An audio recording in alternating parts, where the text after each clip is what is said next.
Good evening and welcome to the Buckland Select Board meeting of Tuesday, October 8th. It is 5:30 p.m. Our first appointment is until 6:15, and that will be with the Mohawk Trail Regional School District for their 2D AT update. So we will come back to that and we'll move into our first agenda item, which is the state election warrant. We have the state elections coming up on November 5th. The polls will be open from 7 a.m. to 8 p.m. I will make a motion to approve the November 5th, 2024 state election warrant as prepared. And again, polls will be open from 7 a.m. to 8 p.m. I'll second that. Further discussion? Hearing none, all in favor? Aye. The special town meeting warrant. We have to review the special town meeting warrant and make decisions of which of the non-petition articles should be included for the October 22nd, 24 special town meeting, which will be here at 6:30 at the town hall.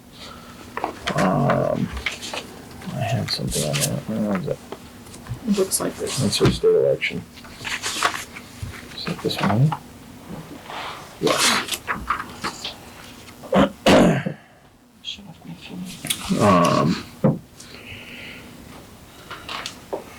Hello. So the special town meeting warrant to either of the constables of the town of Buckland and the Commonwealth of Massachusetts, you're hereby directed and notified to meet at Buckland Town Hall, 17 State Street, Buckland, on the 22nd day of October at 6:30 p.m. Then in there to act on the following articles. So Article 1 will be a discontinuance of Old Upper Street.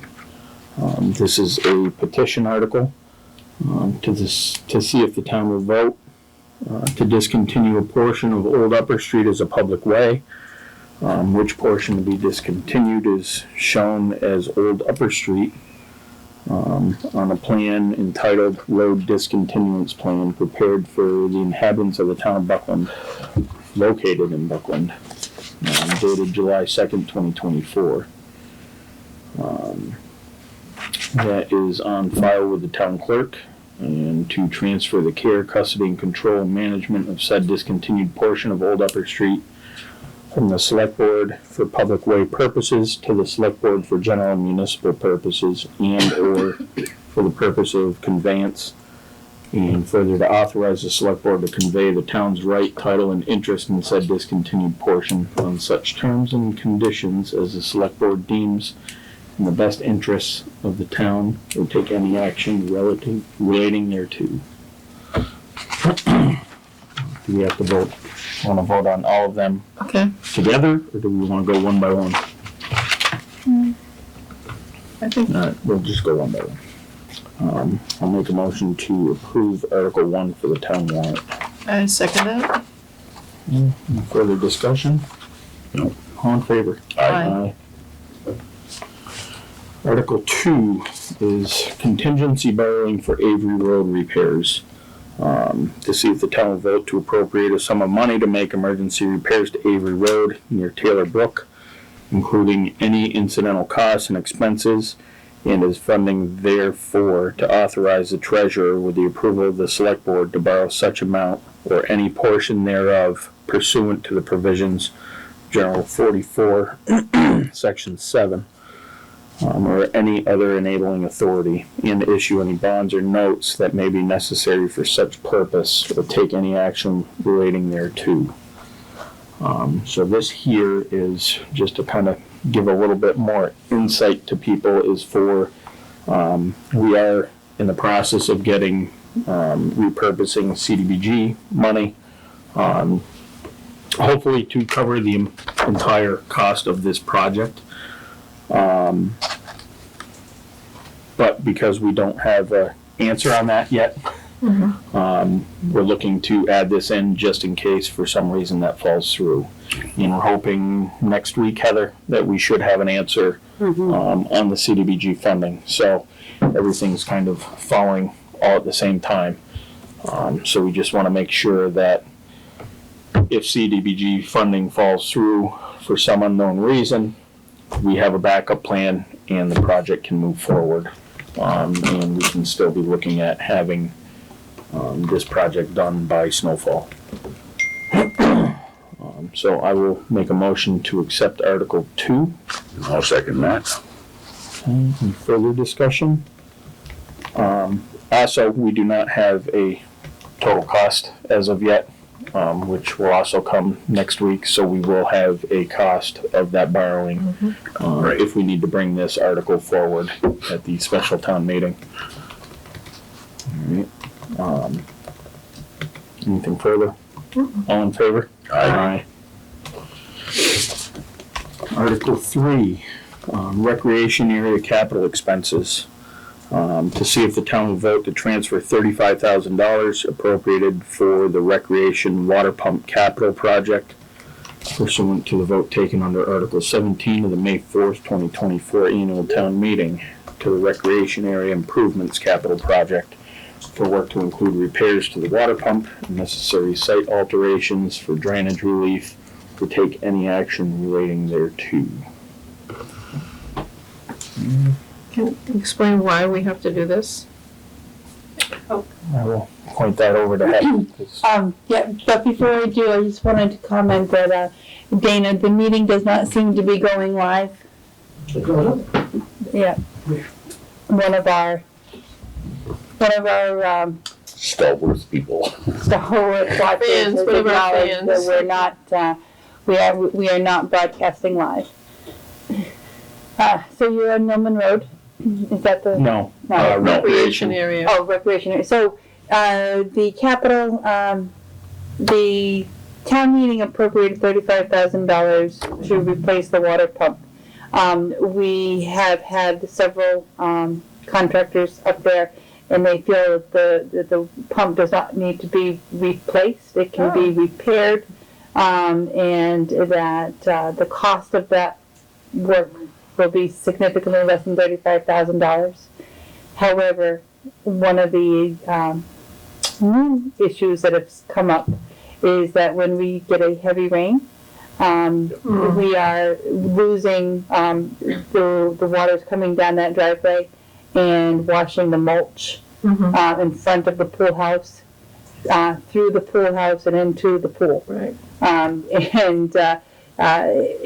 It's happened 3 times this past season. So the consideration would be that we would repurpose a portion of the money set aside for the drainage. For the water pump, to put a swale in alongside of that driveway. And that we would repurpose these funds to be able to take care of that as well. Makes sense. Yeah, we're optimistic that just sort of adding a little bit of an inlet there is going to keep the mulch out of the pool. It just goes down the road actually itself. It's just a pitch of it. It's, and I'm no engineer, but No, well, neither am I, but I know that amount of mulch right, in the pool Yes. exactly. Oh, is not good. well, even just running anything, running it there, yes. We just need to fix that. Yeah. So rather than appropriate new money, Right. we know that this appropriation is there. We're still going to continue to work on that water pump, but we feel that we could do both projects with that amount of money. I will make a motion to approve Article 3 for the recreation area capital expenses. I second that. Any further discussion? All in favor? Aye. Article 4 is to rescind contingency borrowing for Millman Road repairs. To see if the town will vote to rescind the authorized but unissued debt in the amount of $598,400 previously authorized by the vote taken under Article 5 of the October 23rd, 2021 special town meeting for the Nillman Road Culvert Replacement Project. This project has been completed with no liability outstanding or take any action relating thereto. Would you like to explain a little further on that? Heather? Well, that one is similar to Article 2. In 2021, we appropriated, or we asked town meeting to appropriate $625,000 in the contingency for repairs on Nillman Road. We were able to get a grant that covered the bulk of that work. Yeah, nice. So we were only required to borrow $26,000. We've paid that back. There is no outstanding liability. So in order to clean up basically the bookkeeping, we want to rescind that liability of the $598,000 so that the select board can't get a wild idea to borrow that and do something. She caught us again. They And when you say the select board, you mean you. Yeah. I think we're all clear on that, yeah. Gotcha. Yeah. So it really is just sort of Sure. reducing our liability, cleaning up some bookkeeping. Okay. We'll move to approve Article 4, which is rescinding contingency borrowing for Nillman Road repairs. I'll second that. Further discussion? All in favor? Yeah. And Article 5, to appropriate grant match funds for historic commission projects. To see if the town will vote to raise and appropriate or transfer from available funds a sum of money for the purpose of conducting an inventory of the historic structures in Buckland Center, including incidental costs and expenses. Said sum of money to be used to match a sum of money awarded to the Buckland Town Historic Commission from the National Trust for Historic Preservation, or take any action relating thereto. So this one here, I do not really feel as though should be coming under a special town meeting. The special town meeting is more for, I feel is more for emergency funding, for unforeseen projects, or just transferring money from one place to another. This I kind of feel is more of an annual town meeting request, to where more people would be able to see that. Are you here to speak on that article? Yeah, I was here just to sort of share some information with you, if I may. Yeah, absolutely. Okay. I have a packet here for each of you. Thank you. Thank you. One for Heather, Thank you. of course. I'm gonna relinquish mine to Mary since she takes the notes. Oh, okay. She can have it for reference. Thank Okay, you. well, I have an extra that I give you when I'm done. Okay. If you, just to look, I don't want to take up too much of your time, but if you just sort of look at the first page, this is the survey and planning grant offered from the Massachusetts Historical Division, which is part of the Secretary of State's office. And in our contact with them in the past, we've talked to them about funding a couple of different projects in Buckland. They keep telling us, your inventory of your historic sites is really kind of woeful. I mean, it was all done back in 1976 during the bicentennial on paper forms written out in pencil. They were not ever entered into the electronic system. It's not to knock on the people who did the work. They did the best they could. But it wasn't done in the kind of professional way that they're looking for us to do now. So they keep asking us to say, when are you guys going to apply for funds that they would match to do a real inventory of your historic structures? And the next page shows that's the initial application that I filed with them. The deadline for this is coming up very shortly. So I put in an application, doesn't mean anything until next month, when they review the initial applications from all the towns. If they decide our application is worthy, they will notify us and we'll go forward to a full application. So as you can see, we're looking at about a $30,000 project half of which would come from the state, half of which would have to come locally. And the area that we would be surveying includes three buildings which are already on the National Register Historic Places. The Robert Strong Woodward Home, the Griswold Home, Maryline Church, and these are buildings that are surrounding in that immediate area along what's called Upper and Lower Street in the center. The next part of the handout shows you the assessment field card for what has been called the Elmer's Mill, which is at the corner of Cross Street and 112. Goes back to 1832. And after that, you can see this is the last one, these forms, this is what the official recording for the State Historical Commission now looks like. We received grant funds from the National Trust to hire a consultant, an architectural historian, who did a complete review of the building, its history, how it was built, what it was used for over the years. And all of this information is now online in the Secretary of State's office. So basically what we want to do is do this kind of a comprehensive review of the structures in that along Upper and Lower Street, similar to what we were able to do through the funding we received from the National Trust. But this time our target audience would be the Massachusetts Historical Commission. I understand why this would be perhaps not appropriate for the town meeting, emergency town meeting we're talking about, but I just wanted to call this to your attention. This is something that we're interested in pursuing, whether in this venue or we take it up in a different venue later in the year. But I just wanted to let you know this is something that we're working on. And I can tell you that it had a positive, there was some real positive feedback from the Finance Committee last night about this. But I think they concurred that having it on an annual town meeting warrant, Paula's nodding, she was at the meeting last night, that they would prefer to see it on an annual warrant too. But they were very supportive of it in concept, so. I just want to leave this information with you, and you can take it under consideration. We can discuss it later on. Yeah, no, I mean, I think it's a fantastic idea. I mean, I'm assuming that they do this grant every year. It's every year. Okay.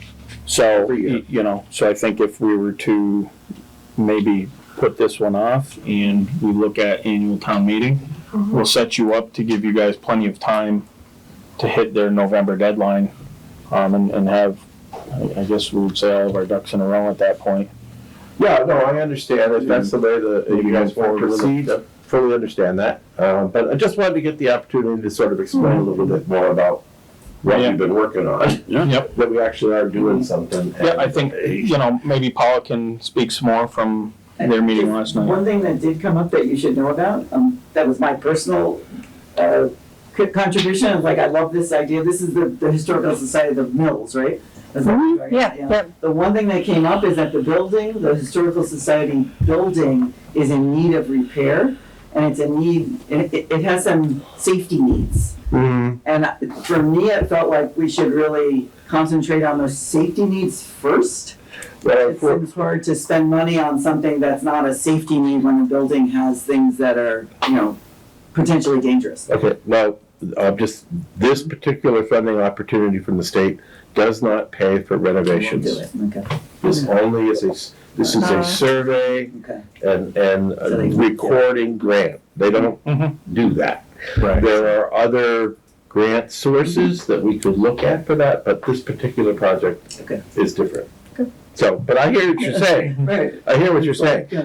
And one of the things that's interesting, just to keep this in mind, is we're coming up on what they're calling the Sesquicentennial, the 250th anniversary of our country, 250 years in 2026.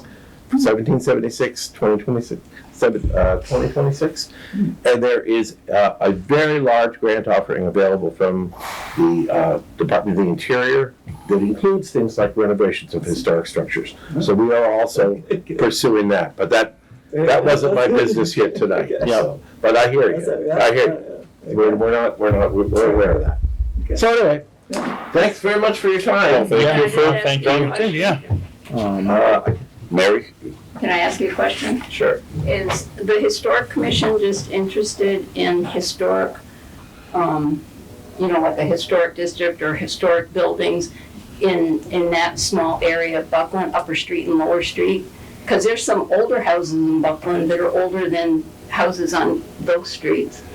Well, the area where we're standing right now, where this meeting is taking place, this is already considered to be a historic district. Shelburne Falls is a historic district. All of the buildings, historic buildings that are inventoried within a couple of miles of here are included in that historic district. We're just looking to expand it a little bit further up 112. So, All the way up 112 or not until you get to Upper and Lower Street? well, we're just it's like, well, money talks, I mean, if you, for $30,000, you can only survey so many buildings. No, I was just thinking of, Polly Bartlett's old house is next to me. And I believe that was a Robert Strong Woodward site too. There are lots of historic buildings in Buckland, so we certainly intend to try to get as many done as we can, given the budget that's available. Now, is the 15,000, is that like their max? That's the maximum amount that they would match Okay. for this particular offer. They're not talking about $100,000 projects. So, Well, no, I wasn't sure, like, what Mary was saying. Can we add more? So like, say the town approved up to $30,000, would they match that 30? I'd have to To be ask. able to do all of them? Yeah, I'd You have know to- what I mean? Yeah, I'm not sure, Okay. but I hear what you're saying, and Yeah. I can certainly contact them and find out. Right. Because I mean, I think a lot of us would like to see, all of it done, so, now the whole town is completed. Yeah. Not just, 15,000 this year, and then, next time it's another, And part of it is that we are competitive. I mean, there's 150 Right. towns that are applying Yeah, for this. yep, no, I get it, And unfortunately, the towns out here west of 91, they don't get as much attention as what happens back Yep. east. But I hear what you're saying, and we can certainly look into that. Okay, All right. excellent, Thanks for coming. thank you. Well, this is an extra copy for anybody. I'll take it. Thank you very much, David. Bye-bye.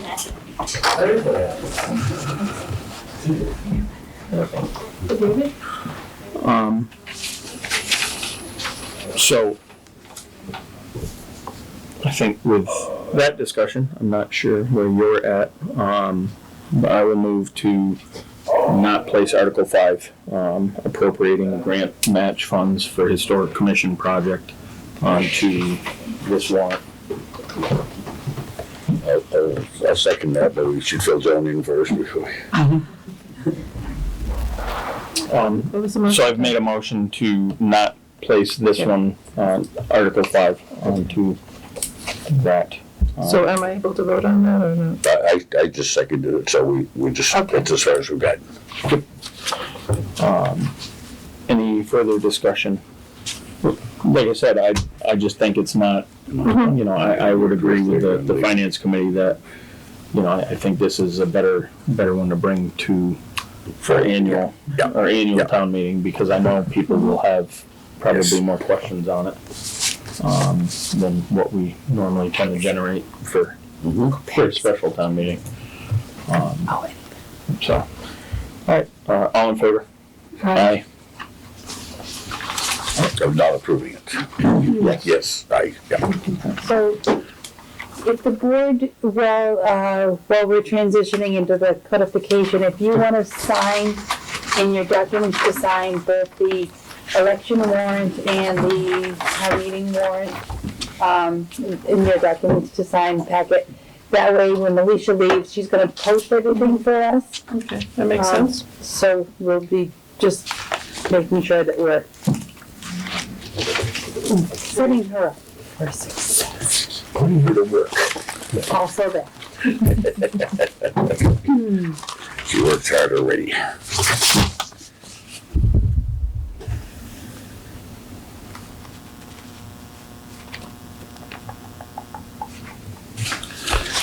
Joe? You're welcome. Where's this table?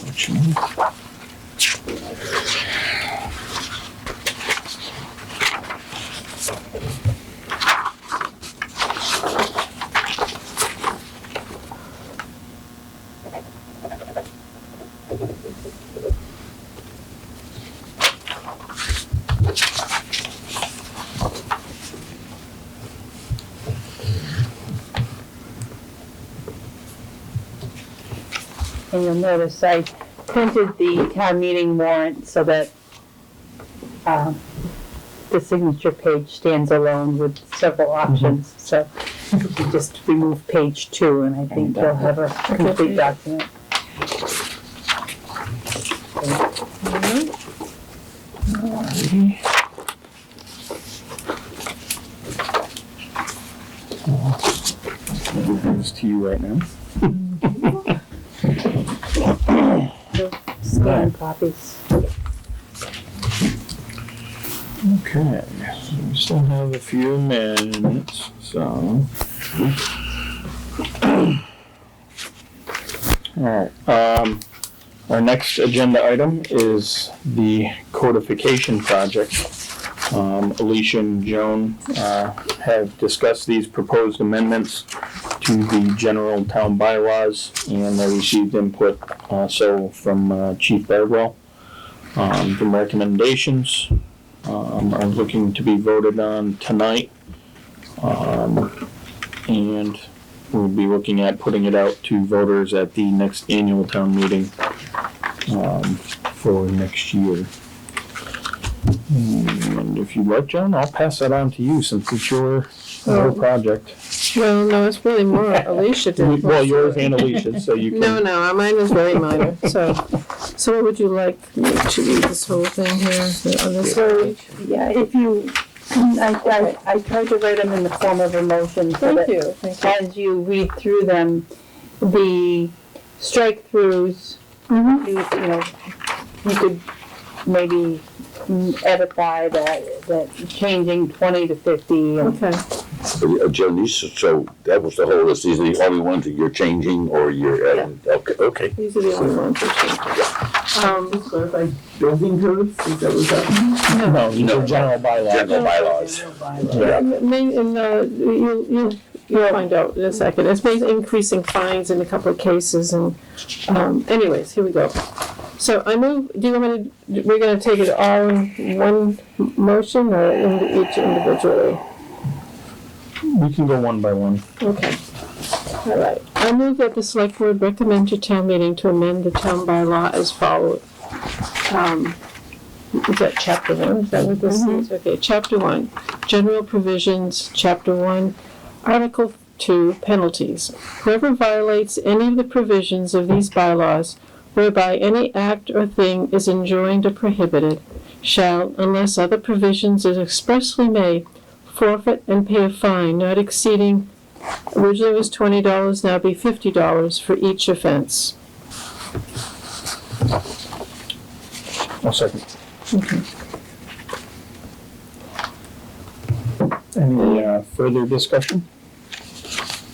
Okay, bearing none, all in favor? Aye. Next, chapter 1.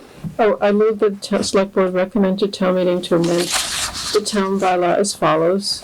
Chapter 1, general provisions. Chapter 1, article 2, penalties. 1 to 5, non-criminal disposition.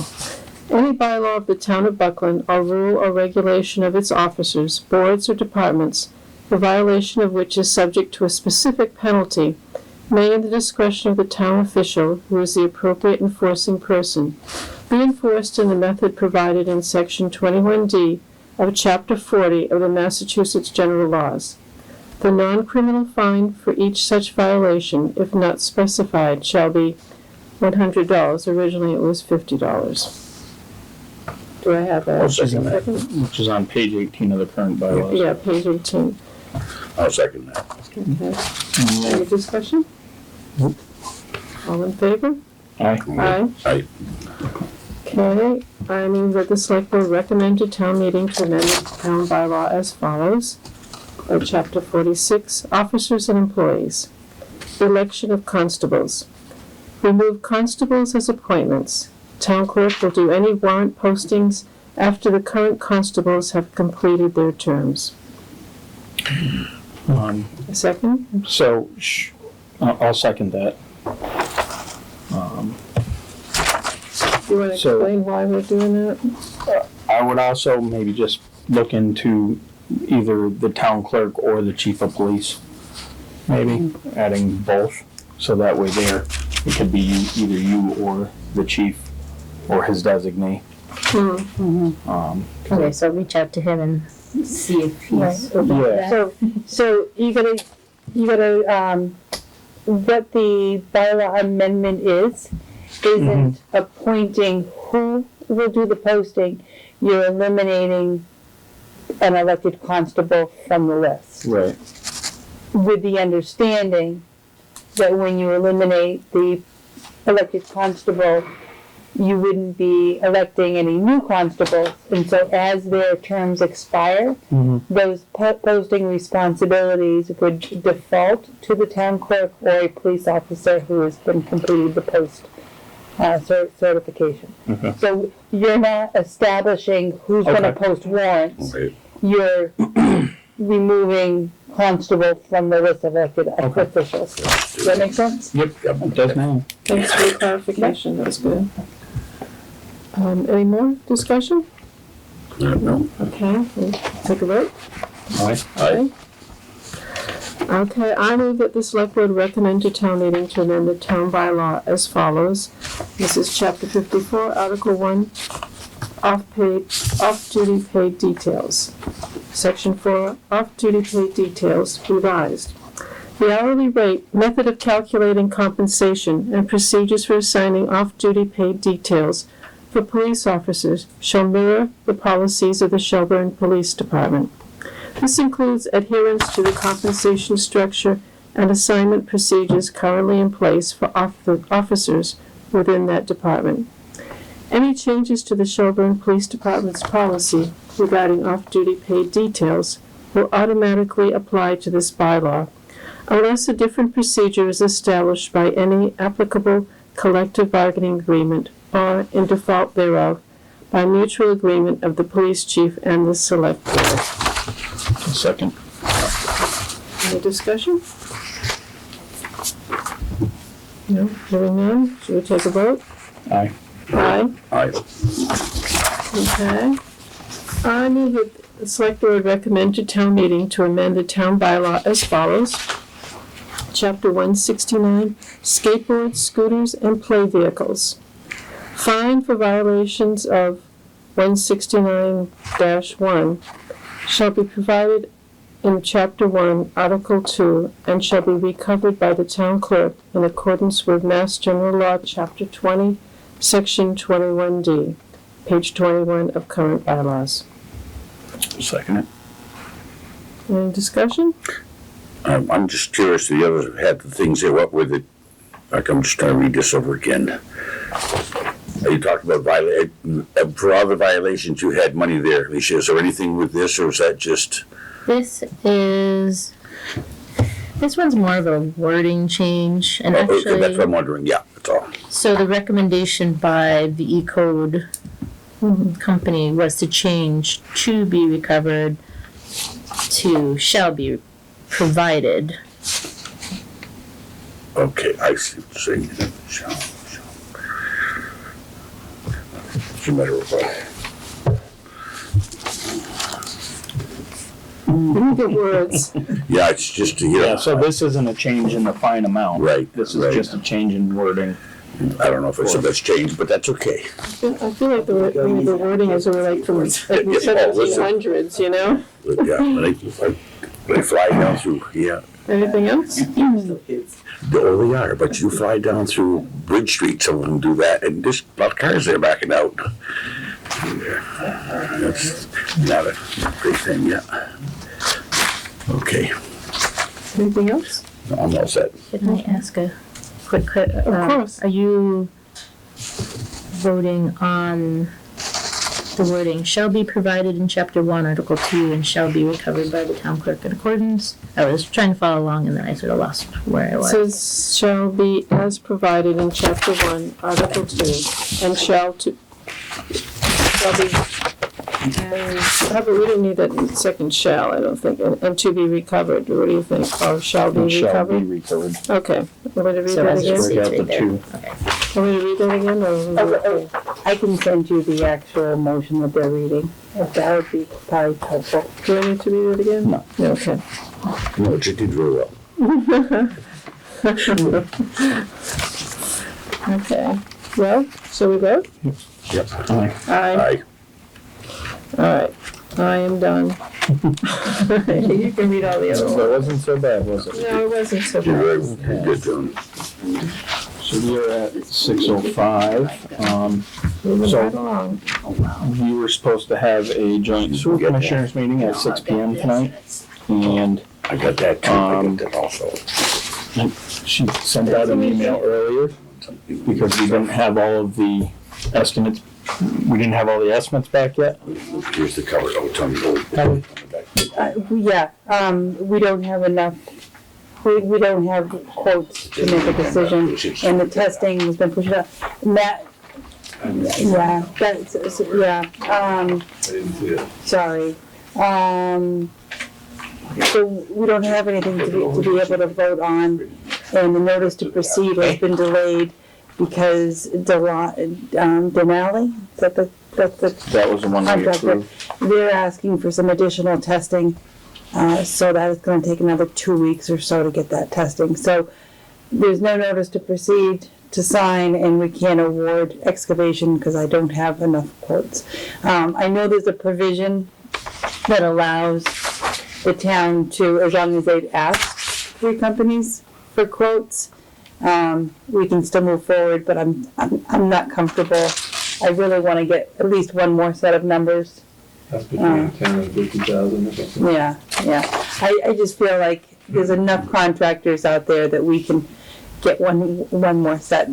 We had a we had a pre-construction meeting today on an entirely different project, and Dan took over the meeting and tried to get a number out of the new contractor. So I said, this isn't the way we should be going about it. So, So Dan is still on the hunt.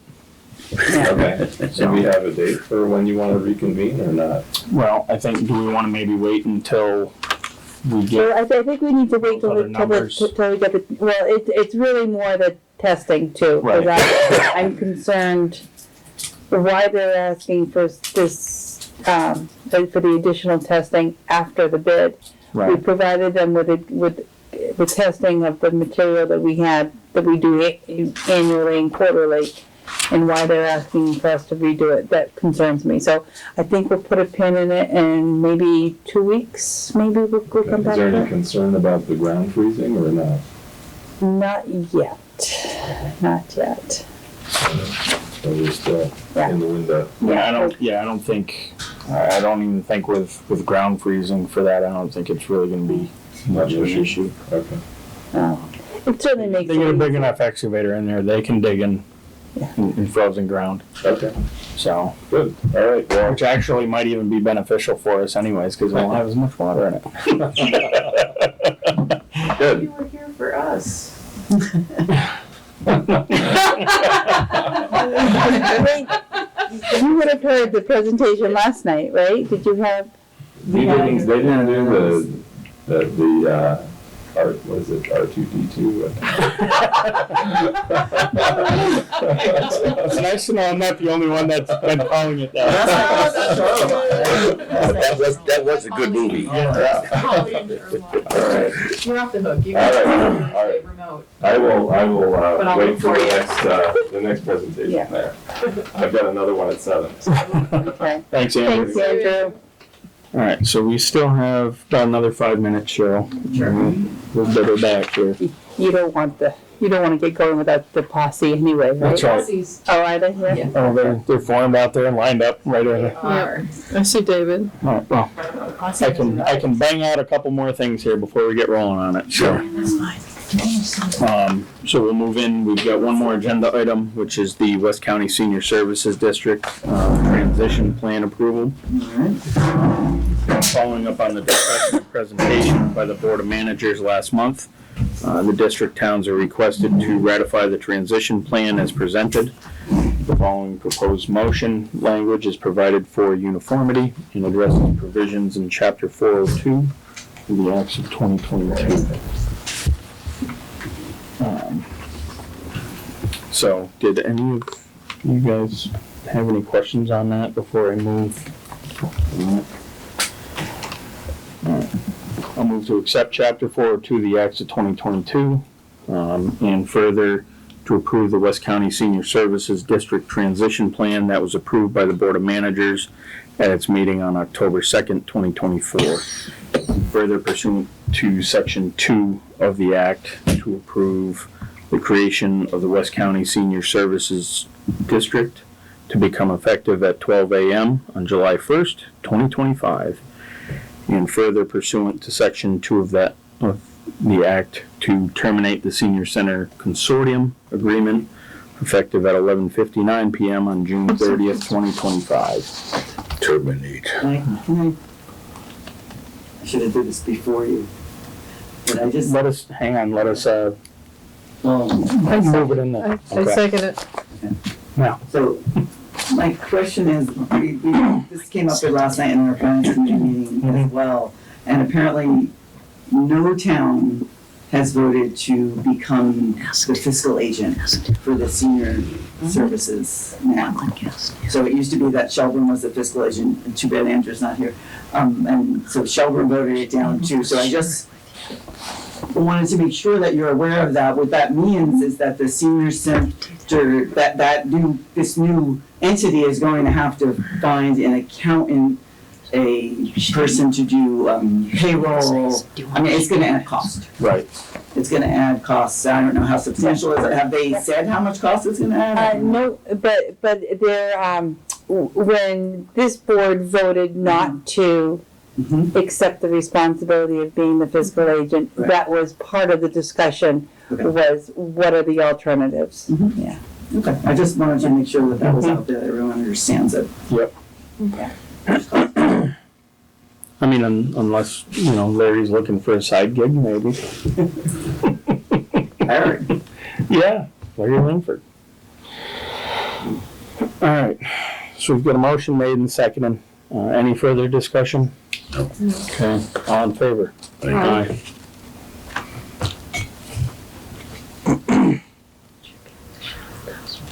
But that's also not to say that down the road, somebody might not, one of the towns may look to pick it up too if we need to find. A long way to go, yeah. I guess so. Contract and grant documents, we have to accept the quotes for Avery Road, the emergency repairs. The town and the CDBG consultant, Linda Overing, have completed the necessary steps required by the Executive Office of Housing and Livable Communities, and in anticipation of the notice that the funds will be released next week, we need to accept the quotes. I move to award the following contracts for Avery Road emergency repairs contingent upon receiving notification from the Executive Office of Housing and Livable Communities that this project has cleared environmental review in order to release CDBG funds. W.W. Hellman at $36,550, J.S. Ray for $119,380, and Warner Brothers for $96,843.50. And furthermore, to authorize the chair to sign all correspondence and contracts associated with contracting with these companies. It is hereby acknowledged that the town applied for and received a waiver from PCAM for pertinent advertising requirements and further waives other procurement requirements, including contractor pre-qualification and OSHA certification as allowed under the declaration of emergency issued on July 11th, 2024. I know it was long, but it was a motion. It's your turn. Oh, I second that. Any further discussion? Hearing none, all in favor? Aye. I got one more minute. Okay. One-day liquor license for cider days. I'll make a motion to approve a one-day liquor license to Matt Kaminsky of Sunderland for the purpose of cider days to be held at Raven Used Books, 49 Conway Street in Buckland, on November 2nd, 2024, from 5:30 p.m. to 8:30 p.m. I second that. Okay. Further discussion? Bearing none, all in favor? Aye. All right. We'll stave off the minutes and moments. We will move back to our 6:15 appointment for the Mohawk Trail Regional School District with their 2D 8T update. Or R2D2, R2D2. I still like that. are accustomed We to. have Superintendent Stanton and do we have our consultants? If you just want to wink at me when you're ready for me to move to the next slide. It might be easier with your backs to it. Do you want to put your computer up here? No, I'm good. I can see it now. So, okay, so we're here tonight to, you can move to the next one, to talk about our sustainability project that's been ongoing for about 6 months. We just wanted to give the towns an update as to kind of where we are. First, I just wanted to let you know that this project is being paid for by a community compact grant that we got in cooperation with the town of Charlemont. And we want to thank Charlemont for working with us. It wouldn't be possible if they hadn't done that with us. So we are here to hear from you. We hope to get this presentation over with in half an hour or so and give you plenty of time for questions. One thing we want to emphasize, the whole goal of this project is to come up with ways to make the districts more sustainable, Mohawk Trail and Harlemont. But there is no preferred option at this point at all, and the final decision is always going to be up to the town voters in all 8 towns. So, we can move along. There's one thing, the word sustainable, we were talking about words earlier, it means fiscal sustainability. Means Yes, I lots of know. sustainability. I know, but a lot of people out there think of sustainable as environmental. Okay, right. Yeah. It is It's education. sustainability of the it's fiscal, districts in a it's not educational and financial Right. sense. Okay. This work has been completed or is ongoing with Burke 12, and Jake Evergreen is the project manager, and he is forever sitting us down and saying, remember that the support, this is about supporting ongoing study and analysis of the operating and organizational structures of the 2 regional districts. And in doing so, we aim to deliver the highest quality educational experiences for students in the 8 towns while reflecting the fiscal realities of our towns and residents. So I think the challenges are pretty well known. We have declining enrollment for a number of years. We have rising operational costs. Oops, did I forget to wink? No, she went too far. That's okay. This one? That's, Hold on, this one. that's Heather. I got it. Give me a second, I'll go back. Okay? I can't see where you are, so you look good to me. There you go. Okay. Declining enrollment, rising operational costs. We've had relatively flat state aid. We've got no appreciable aid increases for more than 20 years, and there are increasing needs in our student body. And we'll talk about those a little bit.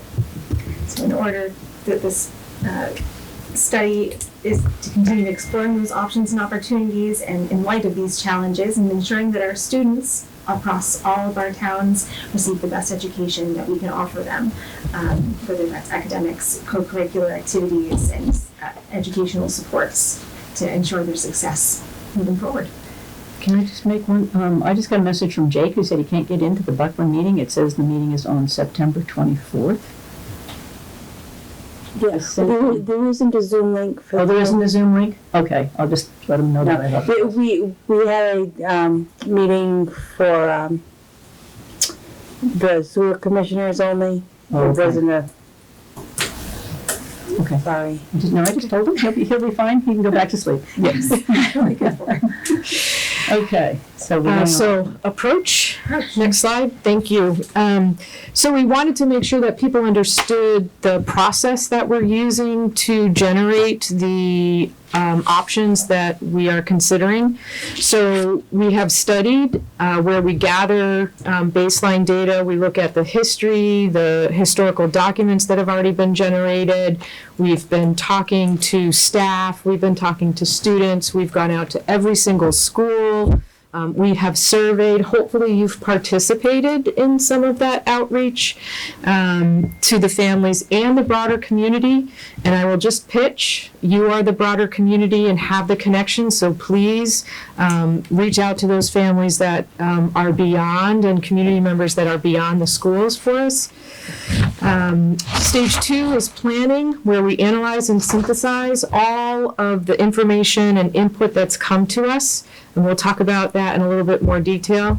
And right now we are engaged. We are engaging again with the community to hear from you, to think about what we might have missed, what we might not have thought about from your perspective, but also from your community. We are at the point where we have 5 ideas or options that we have used a process to get to.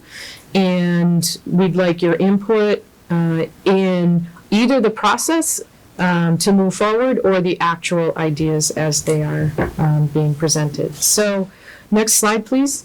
Thanks. Very briefly, we've had a steering committee engaged in this work. They are representative of all towns. Plainfield in the beginning did have a representative, but right now it's an open position. So if you know anybody in Plainfield, send them our way. The steering committee has also included community members, Mary Lyon Foundation, staff members from facilities, Robin Pease. I won't read everybody, but it is, and we were very careful to make sure that we had representation from every single town and not just the school department and school committees. That was something that we were committed to.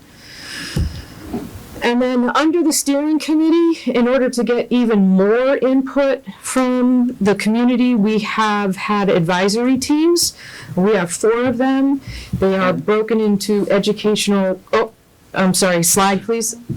They are broken into educational quality, finance, facilities, and community outreach. And really that was to take a deeper dive into each of these categories of ideas and issues that the steering committee wanted more input from the community. We're going to go over all of this in more detail as we get through the presentation. Next one. Next slide, please. Thank you.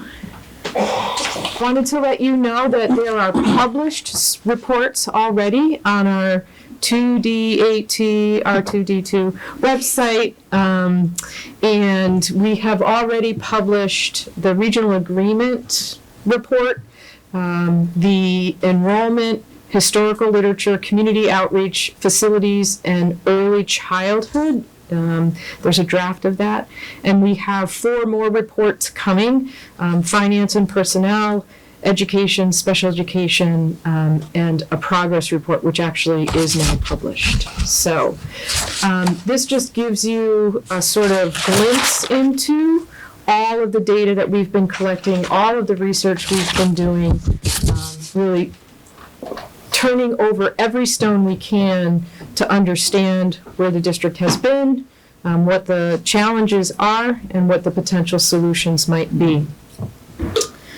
So, Next thanks. I'll be your next. Oh, you'll be my slide. Vanna? Yeah. Okay. So there have been some big ideas that have come through the surveys and the interviews and the discussion with families, students, staff. And we'll talk about them here, and hopefully you'll see them sort of sprinkled throughout the rest of what we're talking about. But tradition and pride, we understand that the school department and the towns, there's a tremendous amount of pride in the traditions of the school district, and pride in the students and the staff and our buildings. That one of the big ideas is enrollment. We understand that enrollment has been in decline, and that's an issue of concern for you folks who make decisions, and finance committee who make decisions based on our budget and how it impacts your work in the towns. Big idea around finance, which is, we will get into more detail, but really how the school department is handcuffed by limited increases in revenue from the state, and yet all of the increases in expenses that we have based on students' needs and just costs of doing business. A big bucket that we were thinking, or a big idea, is also in efficiency, the ways that the district is already efficient, but thinking about other ways that we can be more efficient. And another big idea is education. Coming through the data is the pride that teachers and students have in the education that they're receiving, where our graduates are going, whether it's college or career. Our students are traveling on and doing amazing things, and that there's a lot of pride in the education that we're able to provide for our students. But the balance is the finance, like how expensive that is getting, given much of the needs that we have. And then lastly, the perception and identity is a big idea. There seems to be a disconnect between what the school districts are doing in the schools and the perception of what's happening inside the schools. So we are going to talk about that as we move forward and have some ideas that kind of fall outside of sustainability, but that we didn't want to lose as a work group and a steering committee, so we've kind of wrapped them in. So next slide.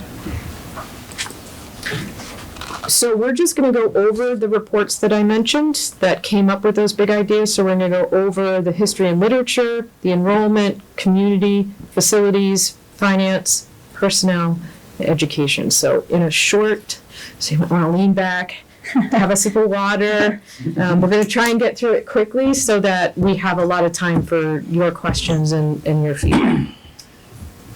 Next slide. So the history and literature report really chronicles the many changes that have happened in the district over the last number of years.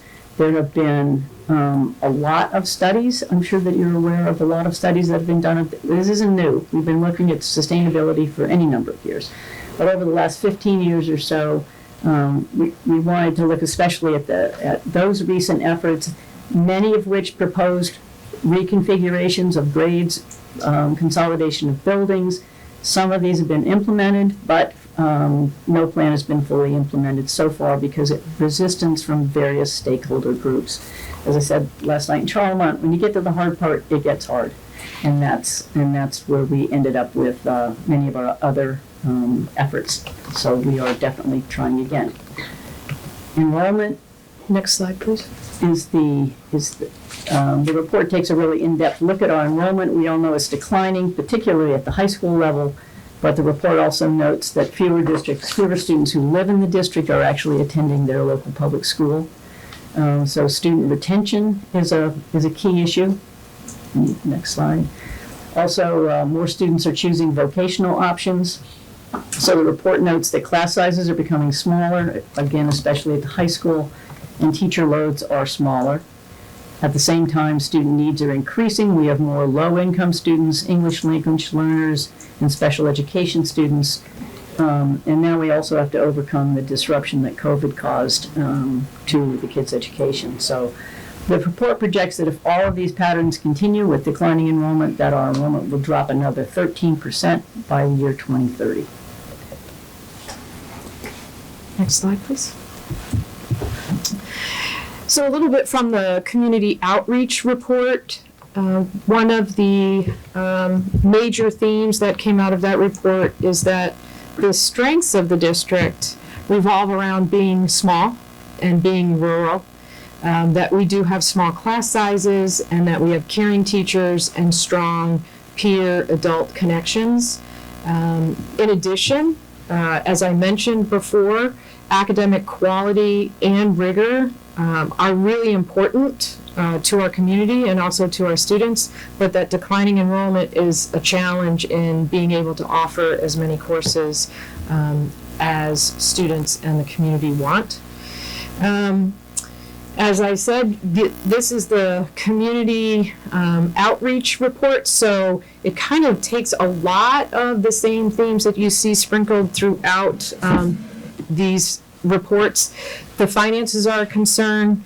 There is a desire to have more vocational and technical education for our students, to have more options for them and high interest ways for them to engage in learning, like pathways or career opportunities. There's a sense that the elementary schools are highly valued, but there is an understanding that schools of 60 to 100 may need to be reconfigured and may need to be consolidated in order to be able to provide the kinds of educational programs and experiences that our families want and that our students need to be successful. And one of the things that I mentioned, it's really interesting, is that while there are negative perceptions about Mohawk Trail and Hollamont in the broader community, when you ask students and staff the same question, they have more positive perceptions. So that's something we're trying to understand and work with. And although it's not necessarily a sustainability, we're going to keep it with us to our heart to try and make some inroads into understanding why that is and what we can do about it. Next slide, please. So the facilities report, we took a hard look at our physical structures and their current condition. We found that the report found that we have great buildings. They're in good shape, and they mean a lot to our communities, but they have a lot of capital needs. Will be having a lot of capital needs as they grow older. They're also underutilized. So the report makes an assessment of student capacity. How much could each building in theory hold? That you have to be a little bit careful because the way that the report looked at capacity, it used the Mass School Business Building Authority's formula for 22 students per classroom, and then they just went around and counted what they thought were classrooms, not really taking into account how the use of those rooms really has to reflect what's going on in them today. We have special education rooms, we have intervention rooms, there are a number of things that are not really classrooms where you put 22 students. But that being said, it did give us an idea of where in certain consolidation scenarios the students would fit. If you closed one school, where would they fit? If you closed any two schools, where would they fit? So that is all laid out very clearly in the facilities report. Next slide. Not yet. When you pause, I just clicked. There you go. That works. So finance, Hollamont and Mohawk Trail reflect the same issues that small and rural districts throughout the Commonwealth and the nation have, and that is that it is just more expensive to operate small schools. As you are well aware, we are the largest regional district in the Commonwealth. We are 250 square miles, so inherently our transportation costs are expensive. The fact that we have small class sizes reflects the population that we have, the population density. but we still need a teacher in first grade, second grade, third grade. We need and those are the things that make educating expensive in small and rural districts. We know, as I mentioned, that we are not getting increased resources from the state. That doesn't mean that we aren't working very hard to advocate for rural additional expenditures through things like rural aid to schools. We just met with Natalie this morning, and that work is continuing. And thanks to your support, starting with Senator Hines and Rep. Blay, for the first time, the governor put in rural aid for education at Well, it came out at 16 million. It started at 1 million about 5 or 6 years ago, and now we're up to 16. Yeah, so we're getting there. What came out of an analysis of finance is that even though the expenses are increasing, the district has worked really hard to keep assessments low.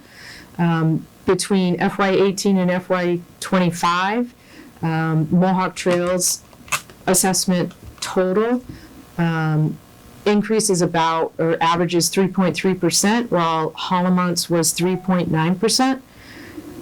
While we work hard as a district to keep the increase operating costs low, that doesn't mean that your assessments reflect that, because you know, as finance folks and select board people, that the state requires you to spend a certain amount on the schools, and it's a complicated formula, but the fact that we keep the operating costs at an increase of 3.3% does not mean that you, as the town, then receive an assessment that is 3.3% or less. And that creates stress on your towns, the town budgets, and the ability of the towns to do other things that they need to do with their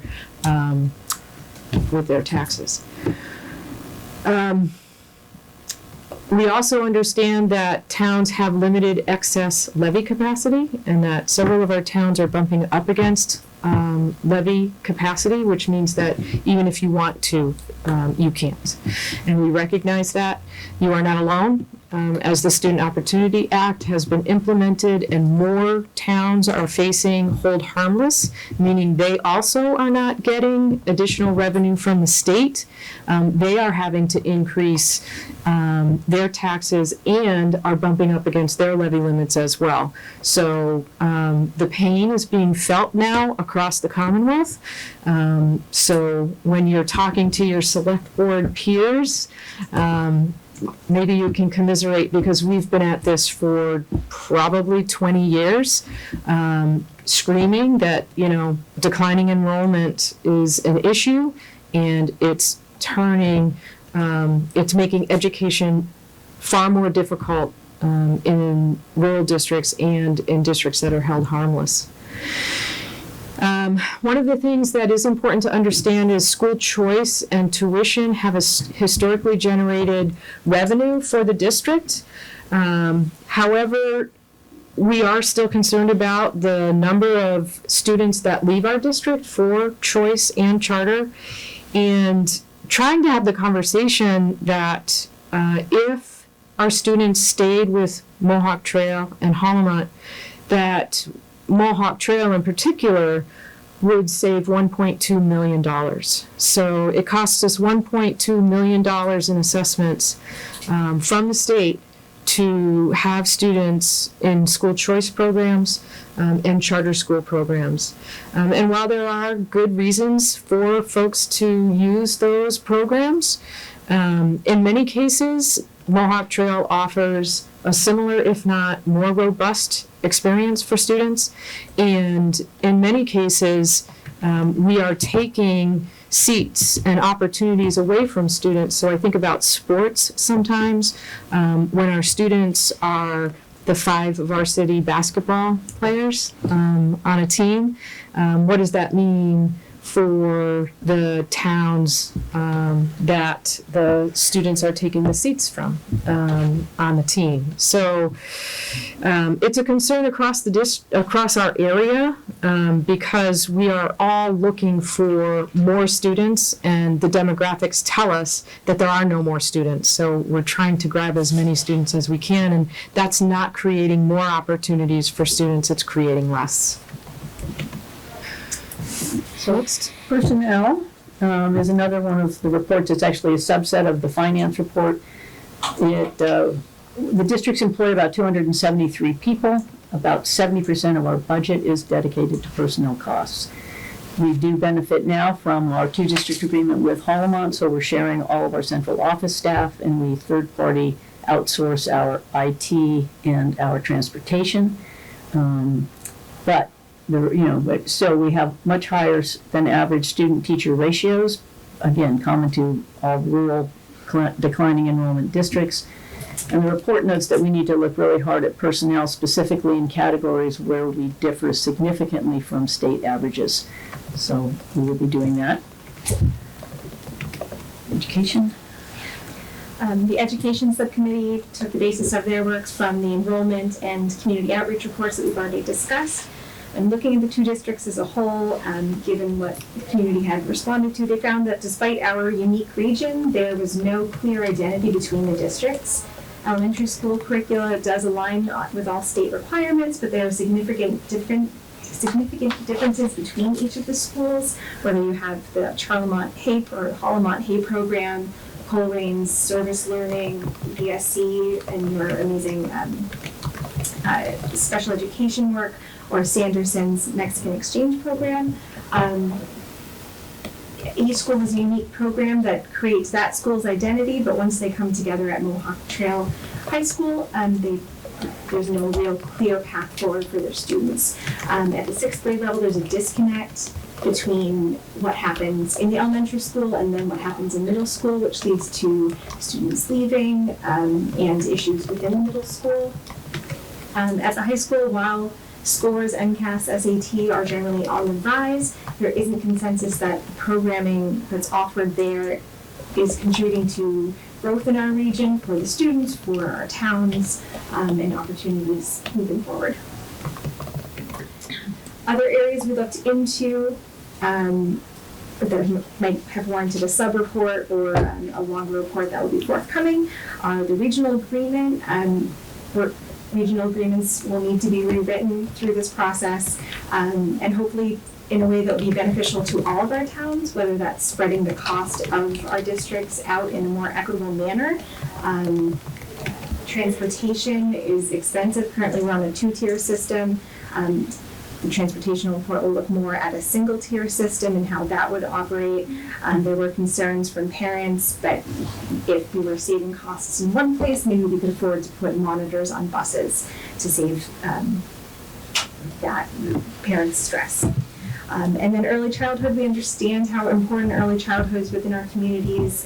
Childcare is expensive. We want our kids to be learning more and earlier. And so that programming warrants a deeper look.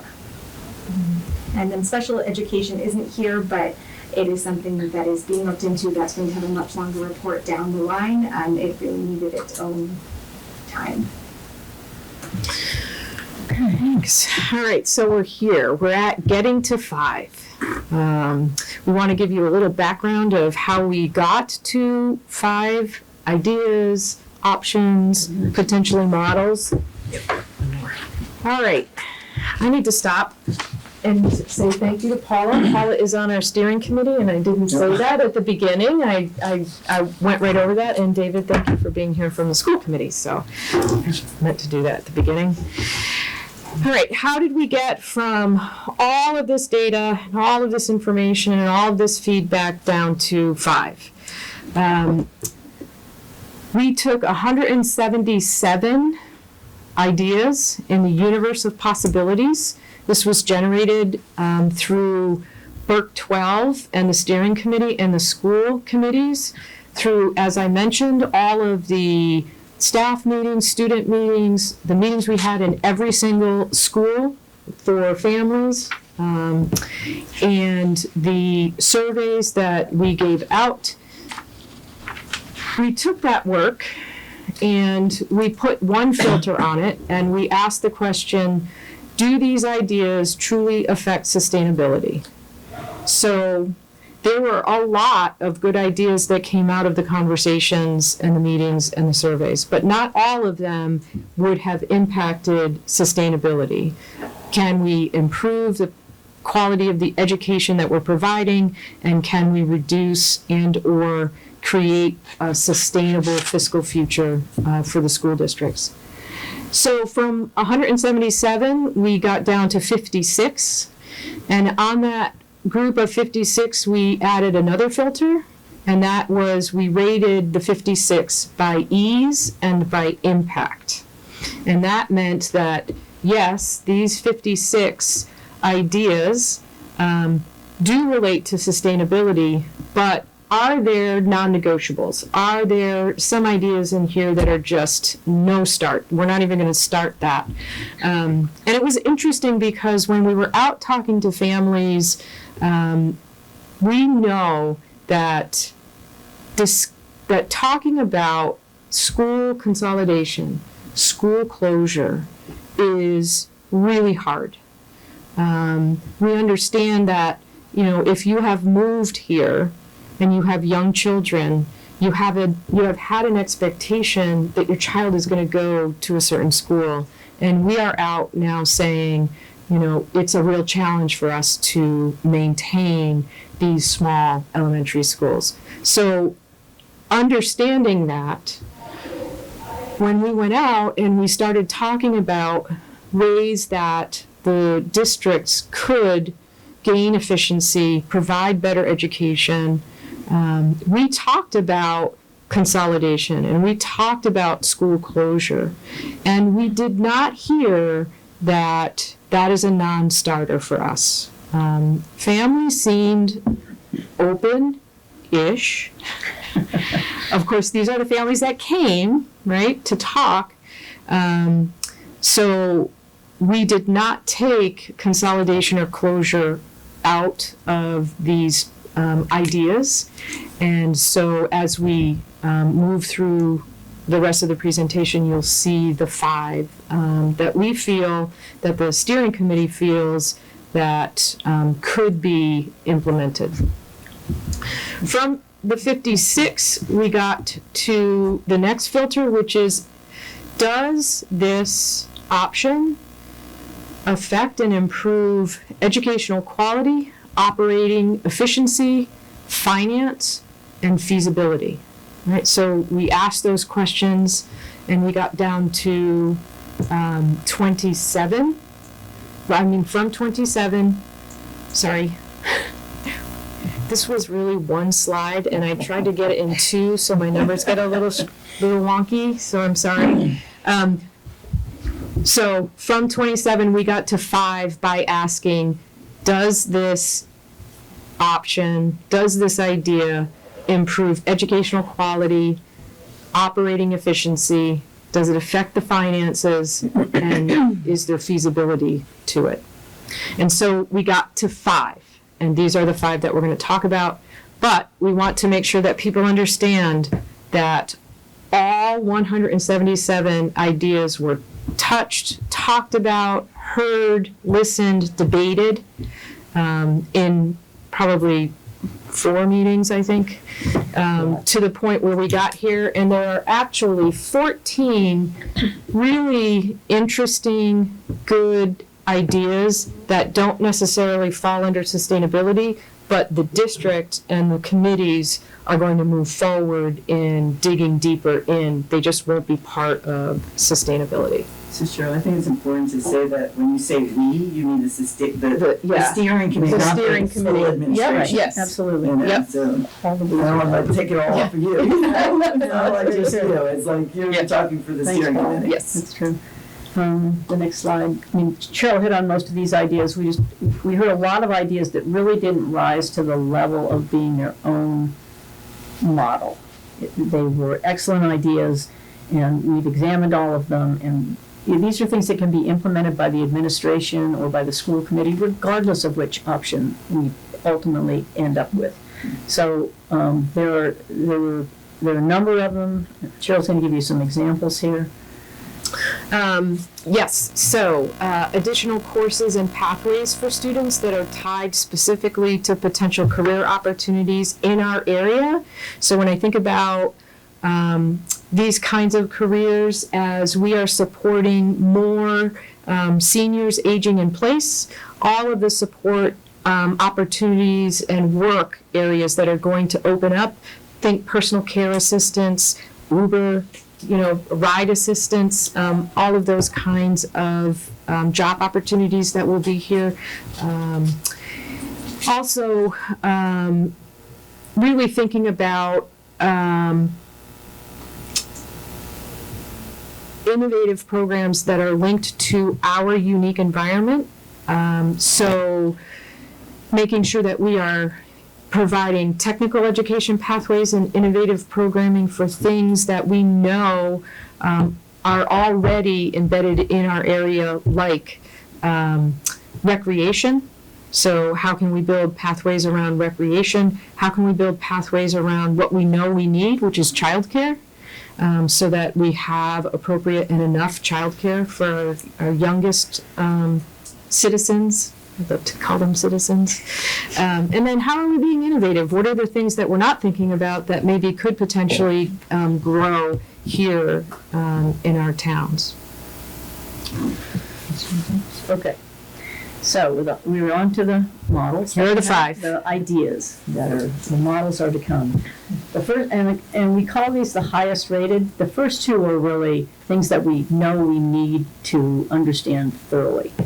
The first is, if we do nothing, what happens? What does that look like?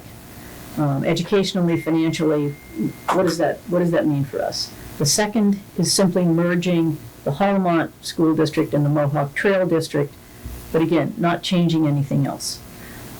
So those are kind of the baseline. If you kind of do nothing or just a little, what happens? The third idea is moving the 6th grade to Mohawk Trail to create a true middle school and free up some space in the elementary schools. The 4th idea is to move the 6th grade up and then close 1 or more schools. And you'll see in a minute, we're looking at, do you close 1 school? What happens if you close 2 schools? What happens if you close all of the schools and move all of the elementary to would have to be BSE. It's the only one that's reasonably big enough and centrally located. And then the 5th idea is kind of the biggest, most explosive. Move everybody to a single campus on the Mohawk Trail site and move all of the elementary schools there, close them all, and have 1 campus with integrated services, integrated education. There's lots of efficiencies that can be achieved. So if you can click one more for me. So we're going to go through each of them with a little more detail. Really quickly. So the model 1 is no change. I'm not going to talk about that very much. There's no school closures. We still have 5 schools. The towns all retain their schools. There's also no movement towards sustainability or efficiency or alignment of all the things that are now misaligned because we have, one of the biggest problems for us is that we have staff that are, say, occupational therapy, psychologists, physical therapy, who are moving between elementary schools because no one elementary school has a need for a full-time one.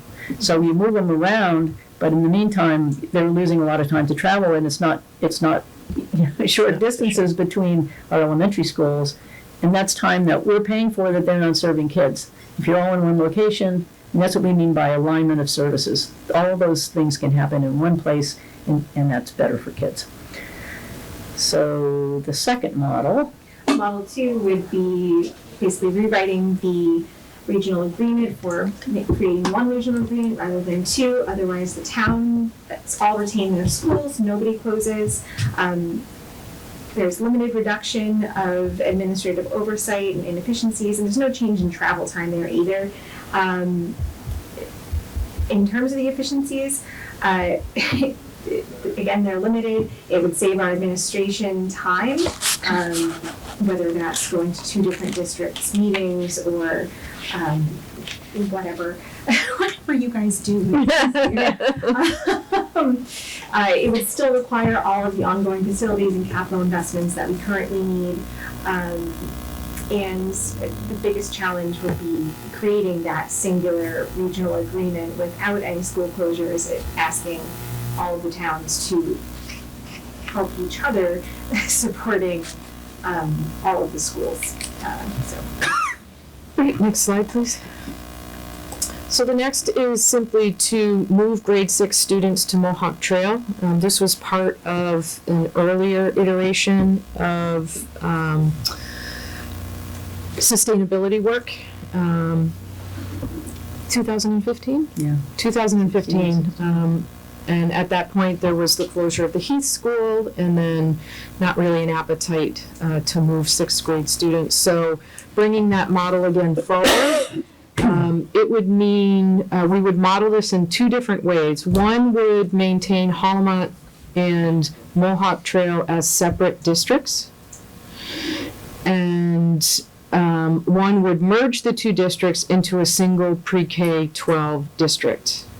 And that's important because Hollamont does need to know what it means to continue to be a single district in this model where grade 6 students would move forward, because it would certainly affect their enrollment, but it would also affect the facility and how they use the building. So what are the opportunities here? Again, there's no school closures. The operational schools are 5. There's some limited efficiencies. There are opportunities around becoming a true 6-8 middle school, and building stronger relationships with grade 6 families at Mohawk Trail and an enhanced 6th grade experience, bringing students up as 6th graders. If you talk to teachers, they're ready developmentally to be in a middle school. They're ready to move throughout the school and have different teachers. They're ready to have things like foreign language that we don't do at the elementary schools because we're 4 tiny elementary schools and it's really hard to find someone to be able to go to all 4 schools and do a good job with foreign language. The challenges are that there would be a slight change to travel. So grade 6 coming up would create some longer travel times for our grade 6 students. The challenge is, again, it's limited in its efficiencies and alignment between the schools. The ongoing facilities and capital investments are still going to be there for schools that are aging right now. And the challenges will be around the regional agreements and bringing those together. The next model is model 4, and this gets a little tricky. There's an assumption here that Mohawk Trail and Hollamont become one district. Yes, okay. And that we would be modeling bringing a grade 6 up to Mohawk Trail, but we would model it with options for closing 1 elementary school, closing 2 elementary schools, or consolidating all elementary schools at the BSE site. And that would mean that Coleraine, Sanderson, and Hollamont close. So why do we think that this is an important thing to model? We feel that this will create efficiencies and reductions in operating costs because as you close buildings or consolidate buildings, the operating costs of the buildings no longer there. There is some class size balancing that can happen. So instead of having classes of 10, 8 to 12 students in a classroom, now we can get up to that more efficient number of 20 by closing schools and consolidating. We can have closer alignment of academic programming for students. I've already talked about a true middle school, the stronger relationships with 6th grade families and the enhanced experience for grade 6 students. We understand the challenges, right? So some towns will no longer have an elementary school. But I will say, there are already towns that do not have an elementary school. So I think helping people understand that is going to be a challenge, but something that we need to look at. There would potentially be longer travel times for students than they currently have, but I think as Ellie mentioned, if we are reducing costs in transportation by going to one run, then we can also add buses to mitigate the longer ride times, and we can add monitors to buses as we transition if we were to choose this. And then if BSC were to become the district's elementary school, it will need significant upgrades. It is the oldest building that we currently have, and it will need, except for parts of Coleraine, thank you, Paula, it will need significant upgrades. And finally, Okay, so the final option, the final idea that we're gonna be modeling is the single campus idea. Obviously, this maximizes our personnel and operating efficiency and lowers our overall costs. It enhances the educational, extracurricular opportunities and support services for all of our students. It would broaden the student cohort so that students are now with the same kids, the same 10 kids from pre-K to grade 6 would have a better shot at finding other students like them. We would also eliminate any one or two towns feeling like they've been singled out for school closures. And I think that's one really important consideration in this idea.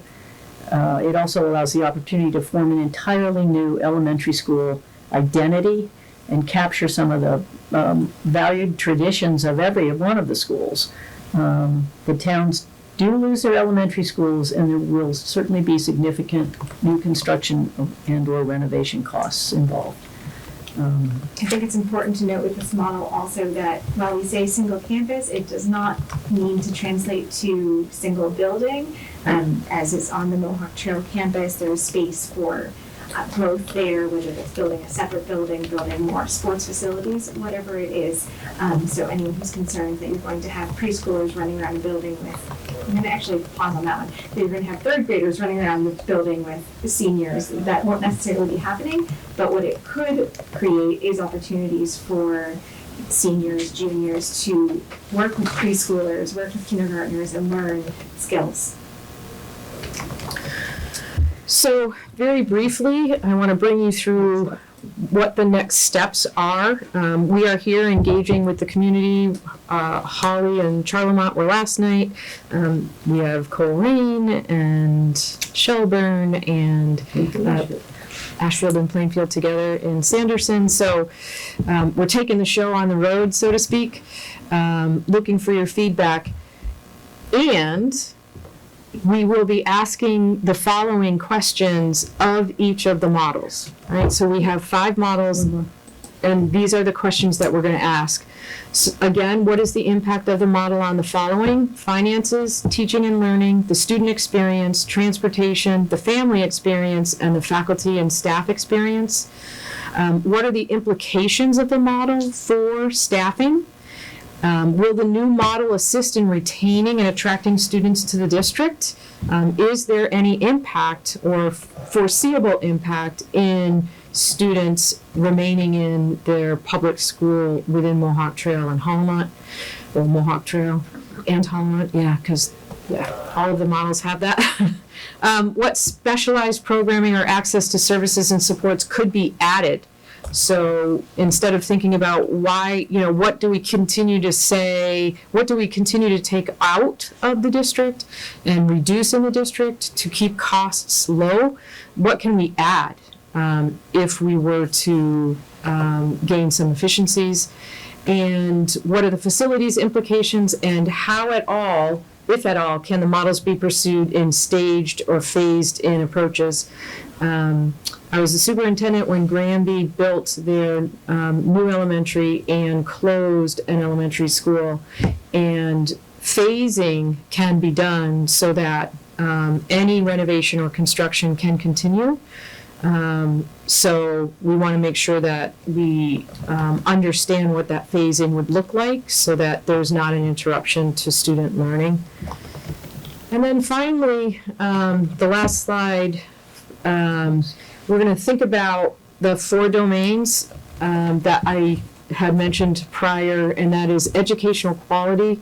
Does the solution lead to improved and equitable access to high-quality educational opportunities for all students?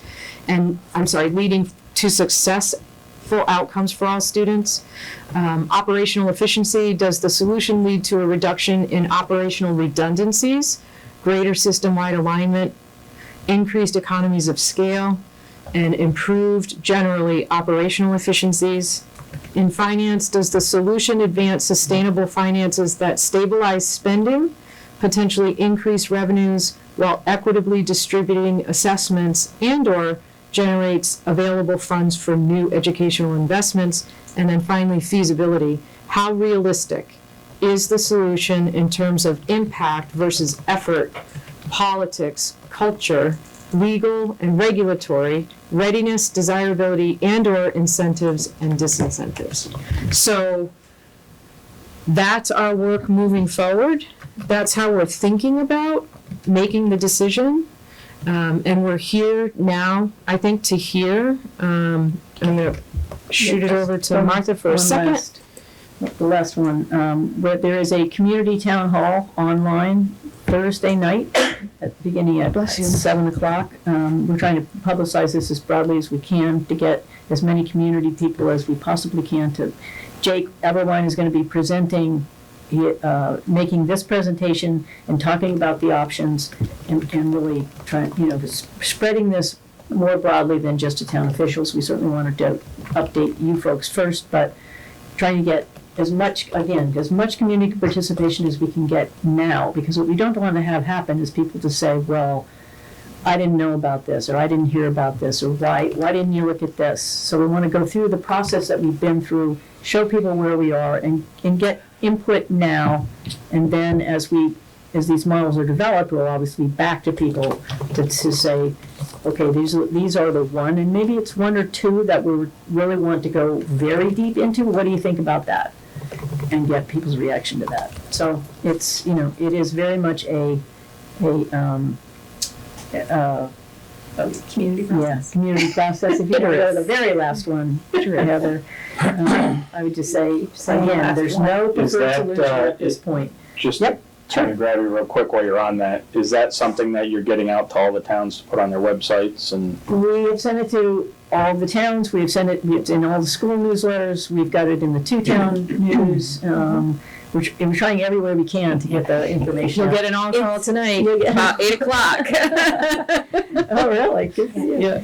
So, Can it be sent in a non-flyer format? Because the flyer doesn't work well. we have a thing that we can put on a social media site that's a little bit, it's a QR code. It's a QR code, but it's also smaller. It's something you would post on I don't know anything about this, but it's something you would post on Facebook or Twitter or something. Something I could cut and paste into something that I can then send out as an email. I think Yes, would work okay, best. we'll do that.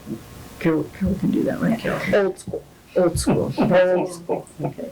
So again, there's no preferred solution at this point. The final decision will be up to the town voters. And this is very much, we want this to very much be a community process. We are only at the beginning of this now. And anything that we do decide as a community will take time to implement. This isn't going to be something that we do for September 2025 or September 2026. It's going to take some time, depending on what we decide to do, it's going to take time to fully flesh it out and then actually implement it. We need the approval of all those towns? Yes. Every town. Yes. I think That's the feasibility part. Yeah, that's the feasibility. That's the fun part. I think you'll be amazed, if I can go back a little bit in history, when I was a young lad, I lived in Shelburne, of course, and we had an elementary school over there, which is where the post office is, okay, Baker School, and Buckland was over here. We're not saying it was a West Side Story type thing, but we really were separate. And I remember I went there in 1959, and we never noticed it as kids. But I was in a Shelburne classroom. Every child in my room was from Shelburne, and we had a Shelburne teacher singing for Buckland. And we never knew it. The kids didn't. We were outside having a great old time. We met new friends, and it took 4 years. And they did away with that. They started doing mixtures. Just, it can happen, and it does happen, and the kids will make it happen. We mentioned Hollamont. Several years back, Hollamont had some difficulties and had to come to Buckland Shelburne School. And I was teaching there for 9,000 years. And I still ran across some of those kids, the McLeod kids, and some of them that were there at the time, and they said to me that was the best week we ever had in school, because they had more kids to play with. Right. Yeah. Buckland Shelburne open house last week, or when it was 2 weeks ago. Of course, go back and my granddaughters are there now. It's been awful. I went there, my kids did, and thought, oh my goodness. Anyhow, I was running across some kids from Rowe. And they were there because their aunts or uncles or somebody that goes there, and they got them after, why can't we do this? There's so many more kids to play with. I'm hearing it. I'm telling you. That's a great example. It worked so well. The Hollamont experience was tremendous. Yeah. And we got along very well. And We just have to make sure that we can, there has to be enough incentives for people to want to do it. People it's the same with the busing issues. I've always said we only need a single stream busing. We can cut 2 runs a day, you know what I mean, by not having those. And I've heard everything from people. Oh my gosh, I don't want my kindergarten or first grader on with a senior in high school. I do. I don't want him on with a 4th grader. Really, exactly. You don't want them with an 8th grader. I taught 6th grade. I taught 6th grade for years, and I know it's really true. The juniors and seniors now just get on the bus and they throw their phones on. But even with that, they watch out for the little ones. I think parents have got to realize that when they worry about my little Johnny or my little Susie, and I don't. It's okay to. Right. But if you can say, if you're worried about that, if we can save enough money, we can put bus monitors on for the first 6 months and let's see how it goes. Oh, exactly. And I don't know if they're. I was smiling because I don't think they're totally necessary, but some good. I would start with it. Just start with it. It gives a comfort feeling for parents. Exactly. And I just think I go through all these things because I was in the district for so many years. Just all kinds of little things. We need to offer things again that we've unfortunately lost at Mohawk. The wood shop, home economics. What nice it was to be a boy and the cooking in there and go back after class and get the brownies you cooked. I mean, simple life skills that have gone. There was a chicken coop out there. They raised chickens years back too. I mean, the hay program is certainly something that might be scaled. Well, it possibly could be. I mean, we need more of that. All of Central Mass, most of it, not all of it. As they start to develop at their schools, do that, they have a single campus. Marlboro, where I went to high school, Marlboro's got a new high school, tremendous, big, beautiful. And then they've got an elementary school. So when you first go to the driveway, the elementary school is right there. Yeah. And they take care of each other. The kids, I don't like that when parents say, I want my little kid on with, they're so good to each other. Yeah. And the little ones, the older girls, for sure. And I really think it's a great thing if people could see that. Your kid's safer on a bus with a high school kid than they are with a 4th grader. Sorry, my 4th grader. But So are there other, we're here to get reactions, see what you guys think. I guess my biggest comment is, I don't know how you guys ended up with the first one.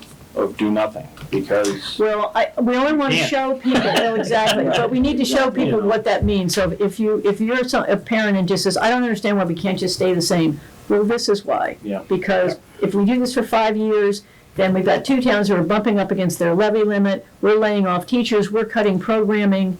And then you're in a death spiral. You gotta remember that some of the parents have kindergartners. They haven't even paid any attention to school, and now suddenly they're. That's what I said. I think they would see it when they see it happen. They'll see it happen as they did in there. It took 4 years here. Yeah. So get real. And that's part of the projections, part of the financial report, which isn't done yet.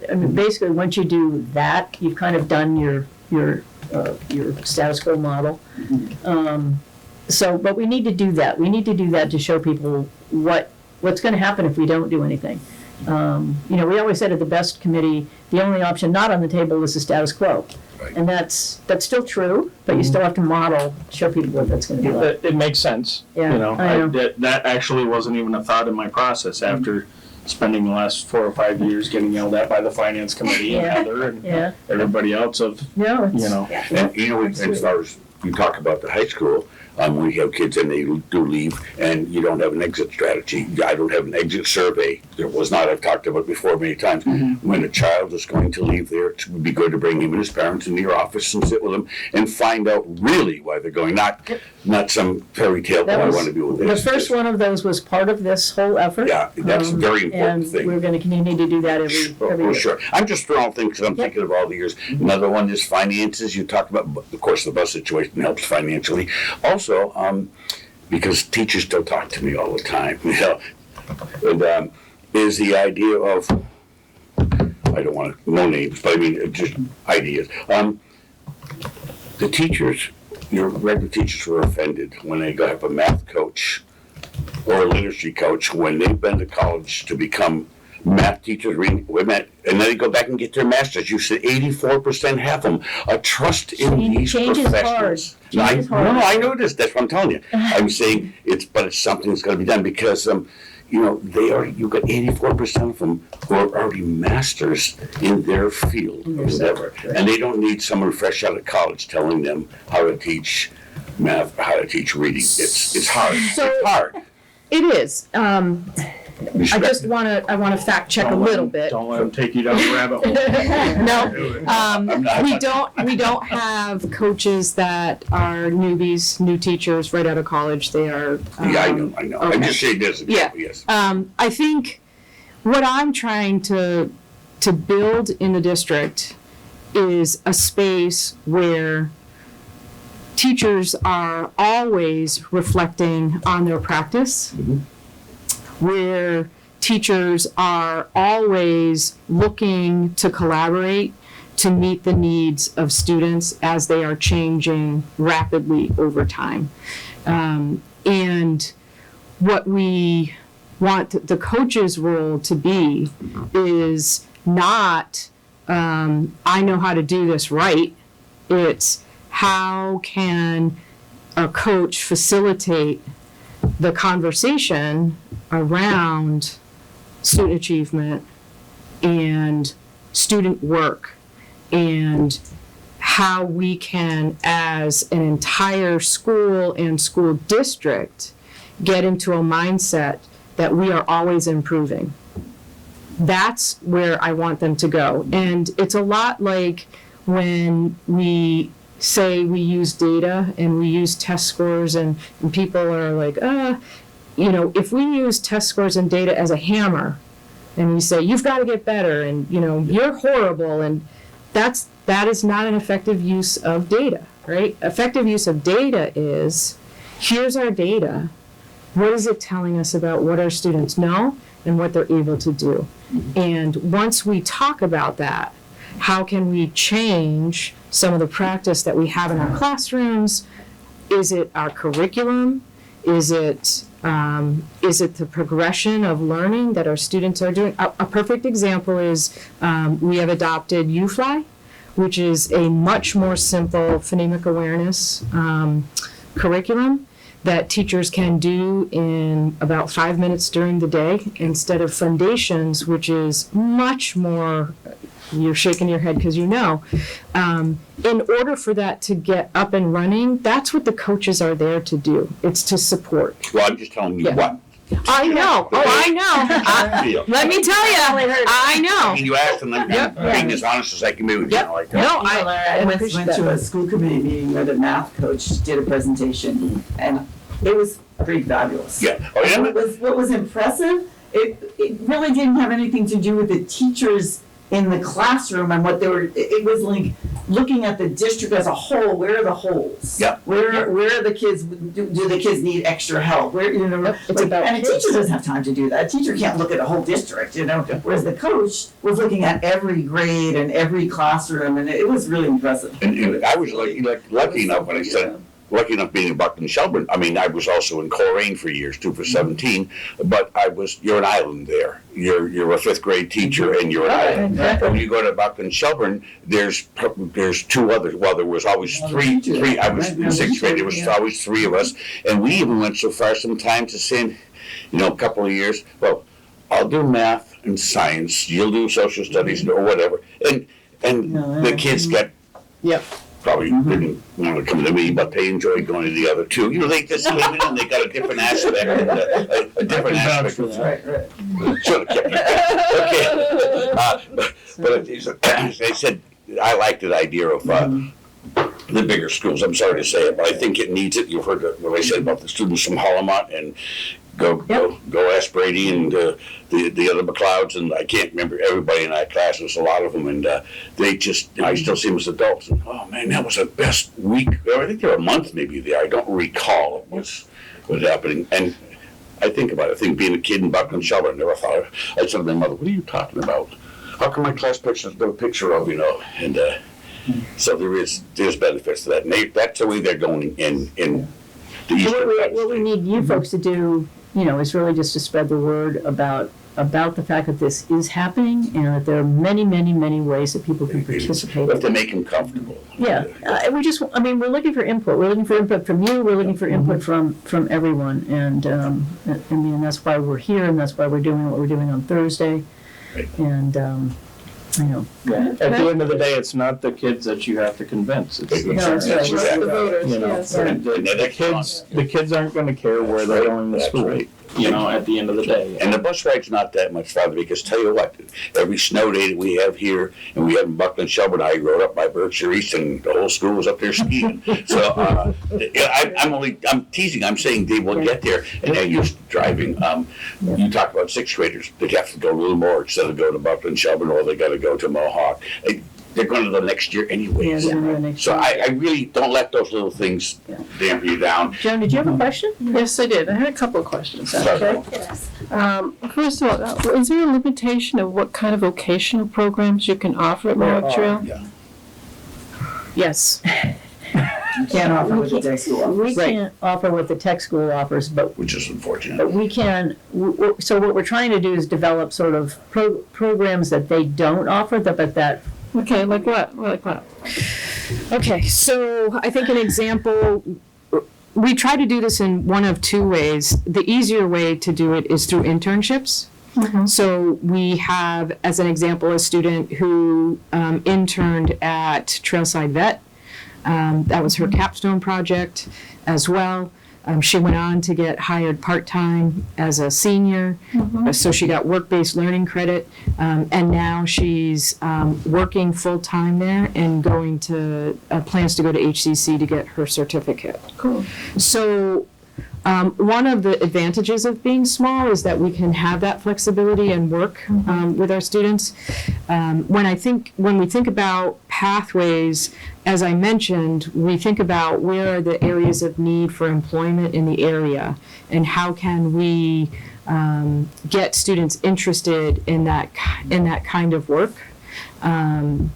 Education is a critical pathway. We do not have teachers, and we don't have, particularly out here. So creating pathways for students to do, become teachers' aides after school, run camps with teachers during the summer and during vacation, and get kids interested in pursuing education as a pathway. Back in my day, everybody wanted to be a teacher. It was cool, and now it's not that way. What about computer programming and stuff? Can you do that? So we already do that. We just can't compete with the programming at the tech school. So we can't do a formal certificate program in like You can do what I digital call introduction media. classes. Yes, we So can. you could still have a wood shop or an auto Yes. shop, and it's all introduction. Or wastewater treatment man. Right. Well, we're talking about that. We need it. Yes. It's the number one job in the state you We can't want- fill. Yep, We'd that have to have one. somebody intern and with our guy who's just We got Dan, unbelievable. we got Dan around here. We're Dan. just, Dan, you're not retired, you're teaching now. Yeah, right. But and there's also environmental sciences, one thing, you know, that our kids identified in their survey that they were interested in doing. So you create, you know, and a pathway is not just, this is the course that this is the course that you're gonna take, but how do you become that? So you need this in science, and you need this in math, and you need this in, you know, in environment, you need it. And the same thing with, and math and entrepreneurship. I mean, all of our economies around here are built on small business. So do you have, you know, is there a pathway that teaches them how to start a business, how to do the finances, how to write a business plan, how, you know, and do something that way. But yeah, we can't, you know, and the way Franklin Tech keeps expanding, it's harder Right, I to, you know. understand. And we've tried to form partnerships with them, but they're really not interested. There's no upside for them to do that. So And I think the other part of Pathways is, you know, we recognize that poverty is impacting our area to a larger degree than it has in the past, and that our students have, some of our students have less opportunity to go to GCC, or they may be the first generation that would go to college. And so pathways are a way.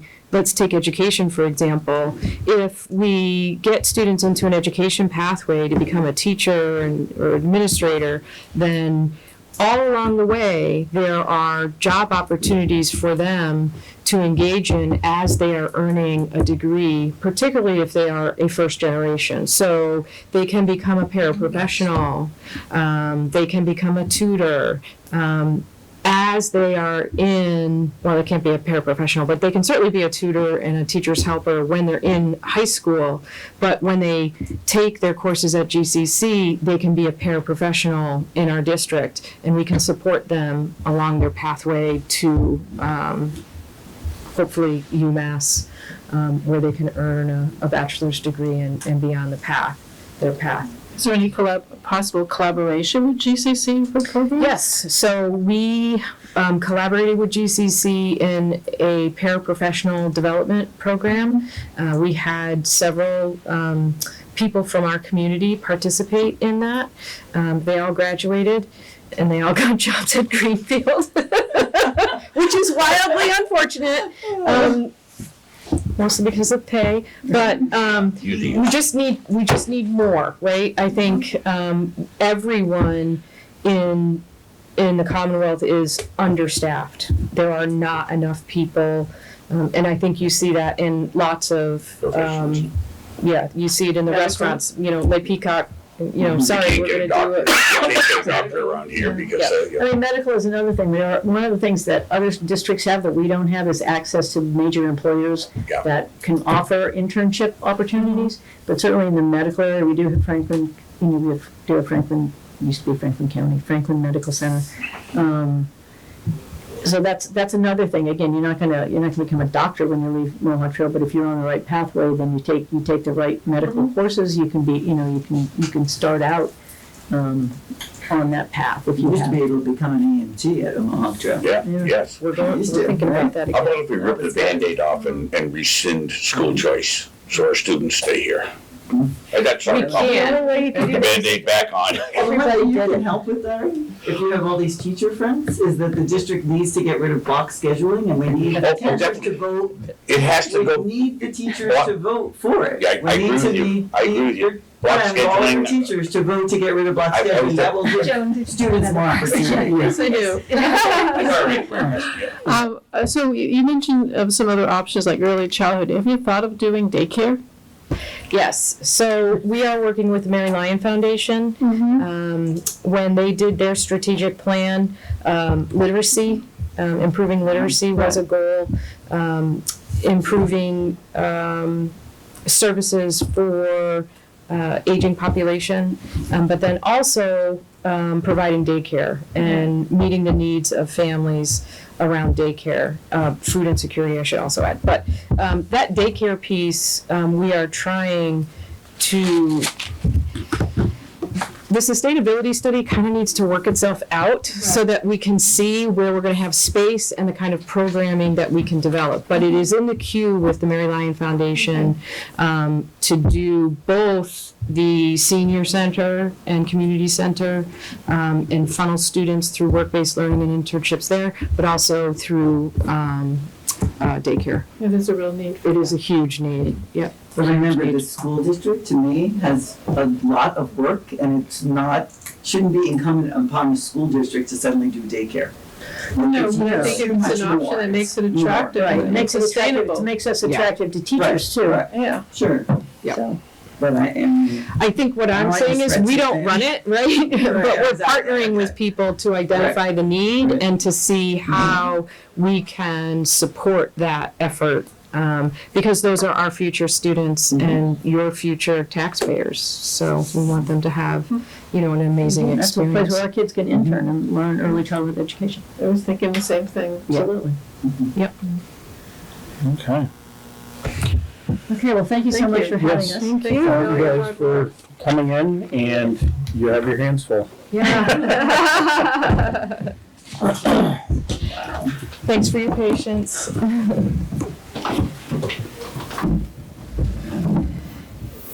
That was a lot of information. Yeah. Right, you go to the website, you want some information. Yeah. It blows mine. That's it's too much. For the hammer. Get a lot of yours in here. All right. We're getting there now, though. Yeah. Minutes and warrants. We have our minutes from September 24th. I didn't have any corrections or changes to it because Mary is awesome. Yeah. I'll make a motion to approve the minutes for September 24th, 2024 as written. I'll second it. Further discussion? All in favor? Aye. We have our vendor and payroll warrants. It's 25-9 for both. I'll make a motion to approve both accounts payable and payroll warrants dated October 8th. I second that. Further discussion? All in favor? Aye. Items not reasonably anticipated by the chair, 48 hours in advance. I have nothing. Select board member concerns. I do, yeah, just a shout out to J.S. Ray for what they're doing in Elm Street. They promised he would keep one lane open, and it's fantastic. And especially a gentleman named Mark. I didn't catch his last name. He's the runner of the equipment operator. And boy, he dig away, a card come up, and he'd smile at them, back up, and let him. The attitude was wonderful. And they're just about done. And I was saying, Jeff, so I thank you for that. So. I live up there. Clint was hoping he wouldn't fix it, so I couldn't get down, but.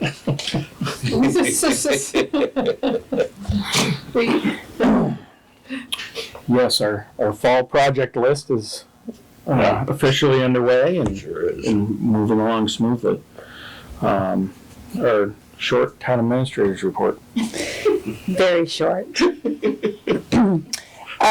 Speaking of fall projects, we had a pre-construction meeting for the culvert diversion project on North Street. This is a small, well, relatively small project that came up as a result of a property owner on North noticing that he was having some sinkholes around his property.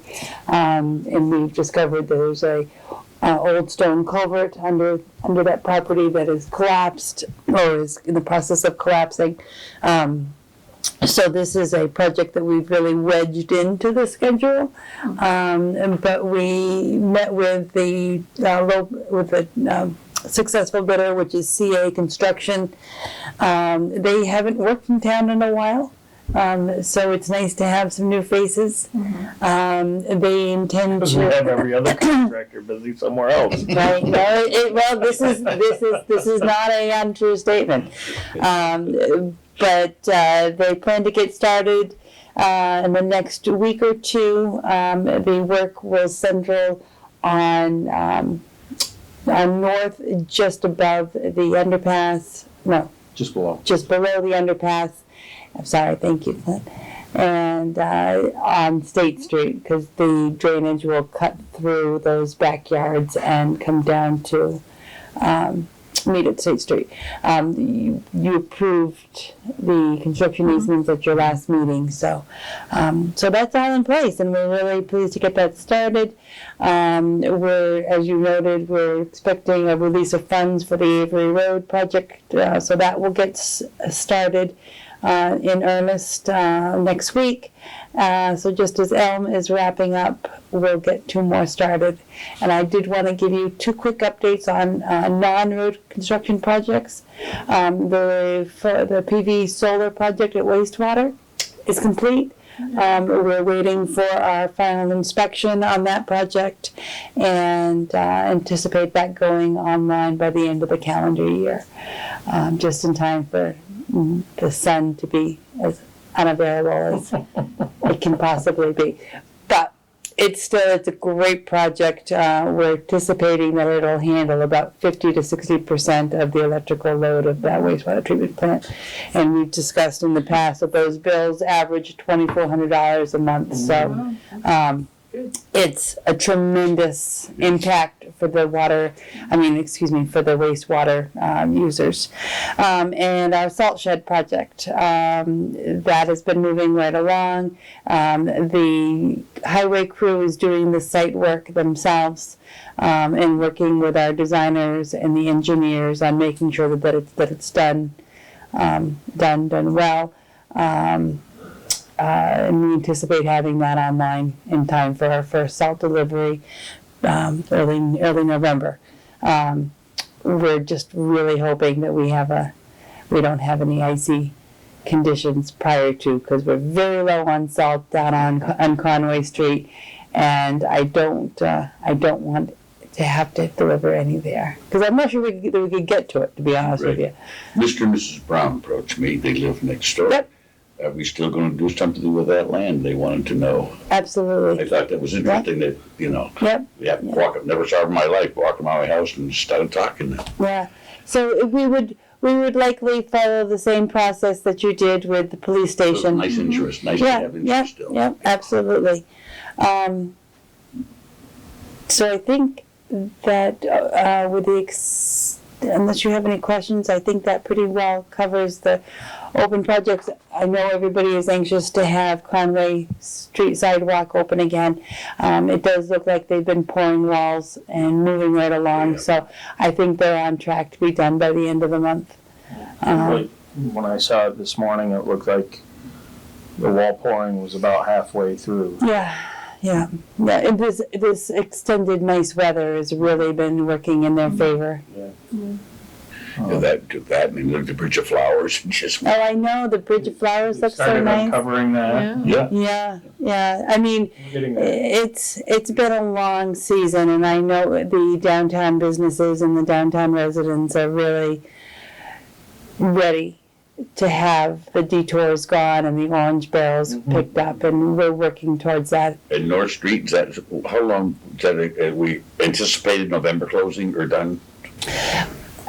I think that we will still have that crew back in the spring, Yeah. but from what I understand, they'll be able to button up for the winter in the next couple of weeks. Sidewalks are being poured now. Downtown too. Yeah, the sidewalks are being poured, drainage is done. There's certainly going to be some, I guess, punch list items for the spring. Plus, I don't think they're going to do their final paving until spring. I think we'll go through the winter with a binder up there. It's really an impressive amount of work that has been done on our side of the river. Yes, it is. Yes. It's Yes. gonna be beautiful too. Yeah. It's really nice. I think if you've been up to the Freight Yard parking lot lately, I mean, you see that. I mean, it's a real parking lot now, and I know that the business owners, the Trolley Museum and the Salmon Falls and the tenants at the mill, everybody has some thoughts and suggestions and recommendations for better signage. You know, we didn't get it perfect, and I think I'm aware of that. I'm hesitant to make any, you know, I've heard from many of them with ideas, and I'm hesitant to do any of it until everything is done. And then I'd like to have our public safety committee look at that whole area as a whole and just look at the signage and make sure that if there's anything that we can do. Well, and I think part of it too is, you know, we need to just kind of give it time, and because a lot of it is adjustment too. Mm-hmm. You know, once a lot of people get adjusted to it, I don't think it'll be as bad as they think it is right now. But I think that's certainly a big part of it. But I just want to sort of say that I'm hearing everybody's thoughts and suggestions, and the reason that I'm not rushing out with new signs and changing signs is simply because some of the suggestions are contradictory to each other. And I think that The last thing we need is more confusion. right, but I do think that there's probably room for improvement there. I just want to wait until everything's done. So Are they still keeping those two parking areas on the west side of Ashfield Street? I know that is a. They still stop and see cars there all the time. They were. I know that is that. Speaking of contradiction, you know, I've had some people say that those are great parking spots, and some people say they have to go. So again, I really want to defer to public safety. I'm going to have that crew. I'll give them the entire list of all of the recommendations and suggestions, and they can sort of weed through it, and then they'll bring that back to this board for some final decision making. So I got two more. Chalmar Road. Oh gosh, yes, the Wild West up there. Maybe I shouldn't have led that one. No, Shalimar Road, right now, there was no construction. They have put a binder down, they have done the drainage, which is really all that project was full depth reconstruction and drainage, and they're letting the binder settle, and I think they'll be back for a final pavement probably early November. Okay. But that project looks nice. I'm hoping that we get a MassWorks grant to do phase 3, because I'd really love to see next spring bump up one more. I can't see the state not supporting the rest of the project. Well, we do have for your next agenda, I do have a couple of draft letters and comments from residents up there that we could that are concerned about the impact of the 8A bridge closure. And so we'll take a look at those and put together a letter to our representatives to make sure that they're aware that we're really concerned. Yep. And my other was the wreck. Which part of the wreck? I guess I would say the remainder of the punch list. Of the pool? Yes. Yes. So Westfield, the contractor, has been out with a painting crew, a new painting crew, and with Weston Sampson, who are the contractors for the pool. And they have been working with Dan and Cindy on some quality control issues. I think that surfaced, no pun intended, that surfaced in the last couple of months up there. There was certainly some areas that needed to be touched up, and instead of just patching, we've asked for them to repaint the interior of the pool in its entirety with 2 coats. So that's happening.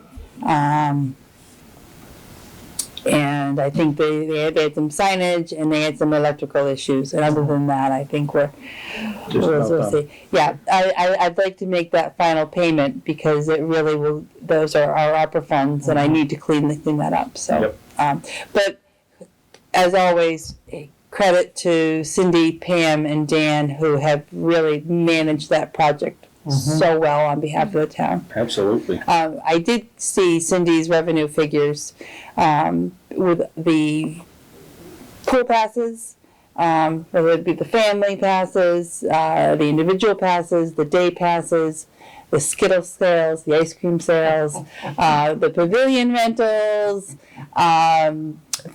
swimming lessons, and the fitness. They brought in just shy of $50,000 worth of revenue, which really went a long way to offset.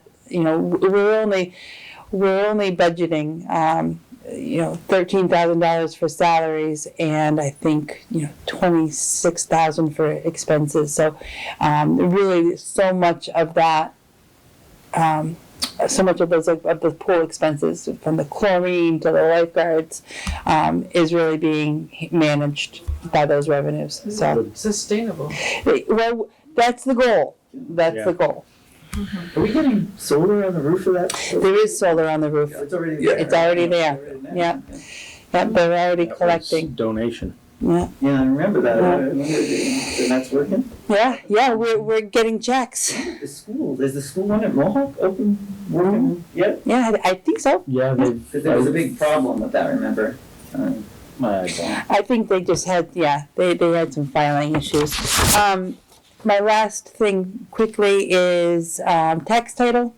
Every year, the tax collector's office is required to post in the newspaper a list of residents that are delinquent in their taxes. This year, that advertisement will run on October 15th. Kara, as always, does an above average job of reaching out to residents that are behind and trying to work with them and get them onto a payment plan. So you're really only on this list if you haven't responded to her letters and phone calls. How far back do you go? I mean, is it like you miss one payment, or is it? No, No, it's a years. full year. Okay. That's So, all I need to know. Yeah. As of today, she was still having people come in and pay that to avoid the recorder advertising. But anyways, I just like to let the board know when that's How happening. many properties? Looks like there's about 16. Well, It's hard. So, I mean, it's yeah. hard. I now am gonna say this for Kara there. I'm doing a payment plan for her. She figured out what my taxes were for the year, and each month I'm on a fixed income. It's not a high one. I mean, But- it's perfect. It's perfect for me. But doesn't she make it? Really, that's what I mean. She almost makes it a pleasant experience She to does. give us money. Yeah. I mean, she's just lovely, and But when she says that, I can help you out, Larry. Yeah. She said one time, and I said, what? She goes, well, you can do this. I said, really? And I did. And Yeah. I'm glad. I'm really glad. She has to keep it all straight, and I give her a lot of credit. But Yes. she's very organized. She's very organized, and she's very compassionate, and that is you really couldn't ask for two better traits in somebody in that position. So, Oh, you couldn't. yeah, that's it for me. All right. Larry mumbled on, and I thought of one more. So I'll go. the wood bank. The wood bank.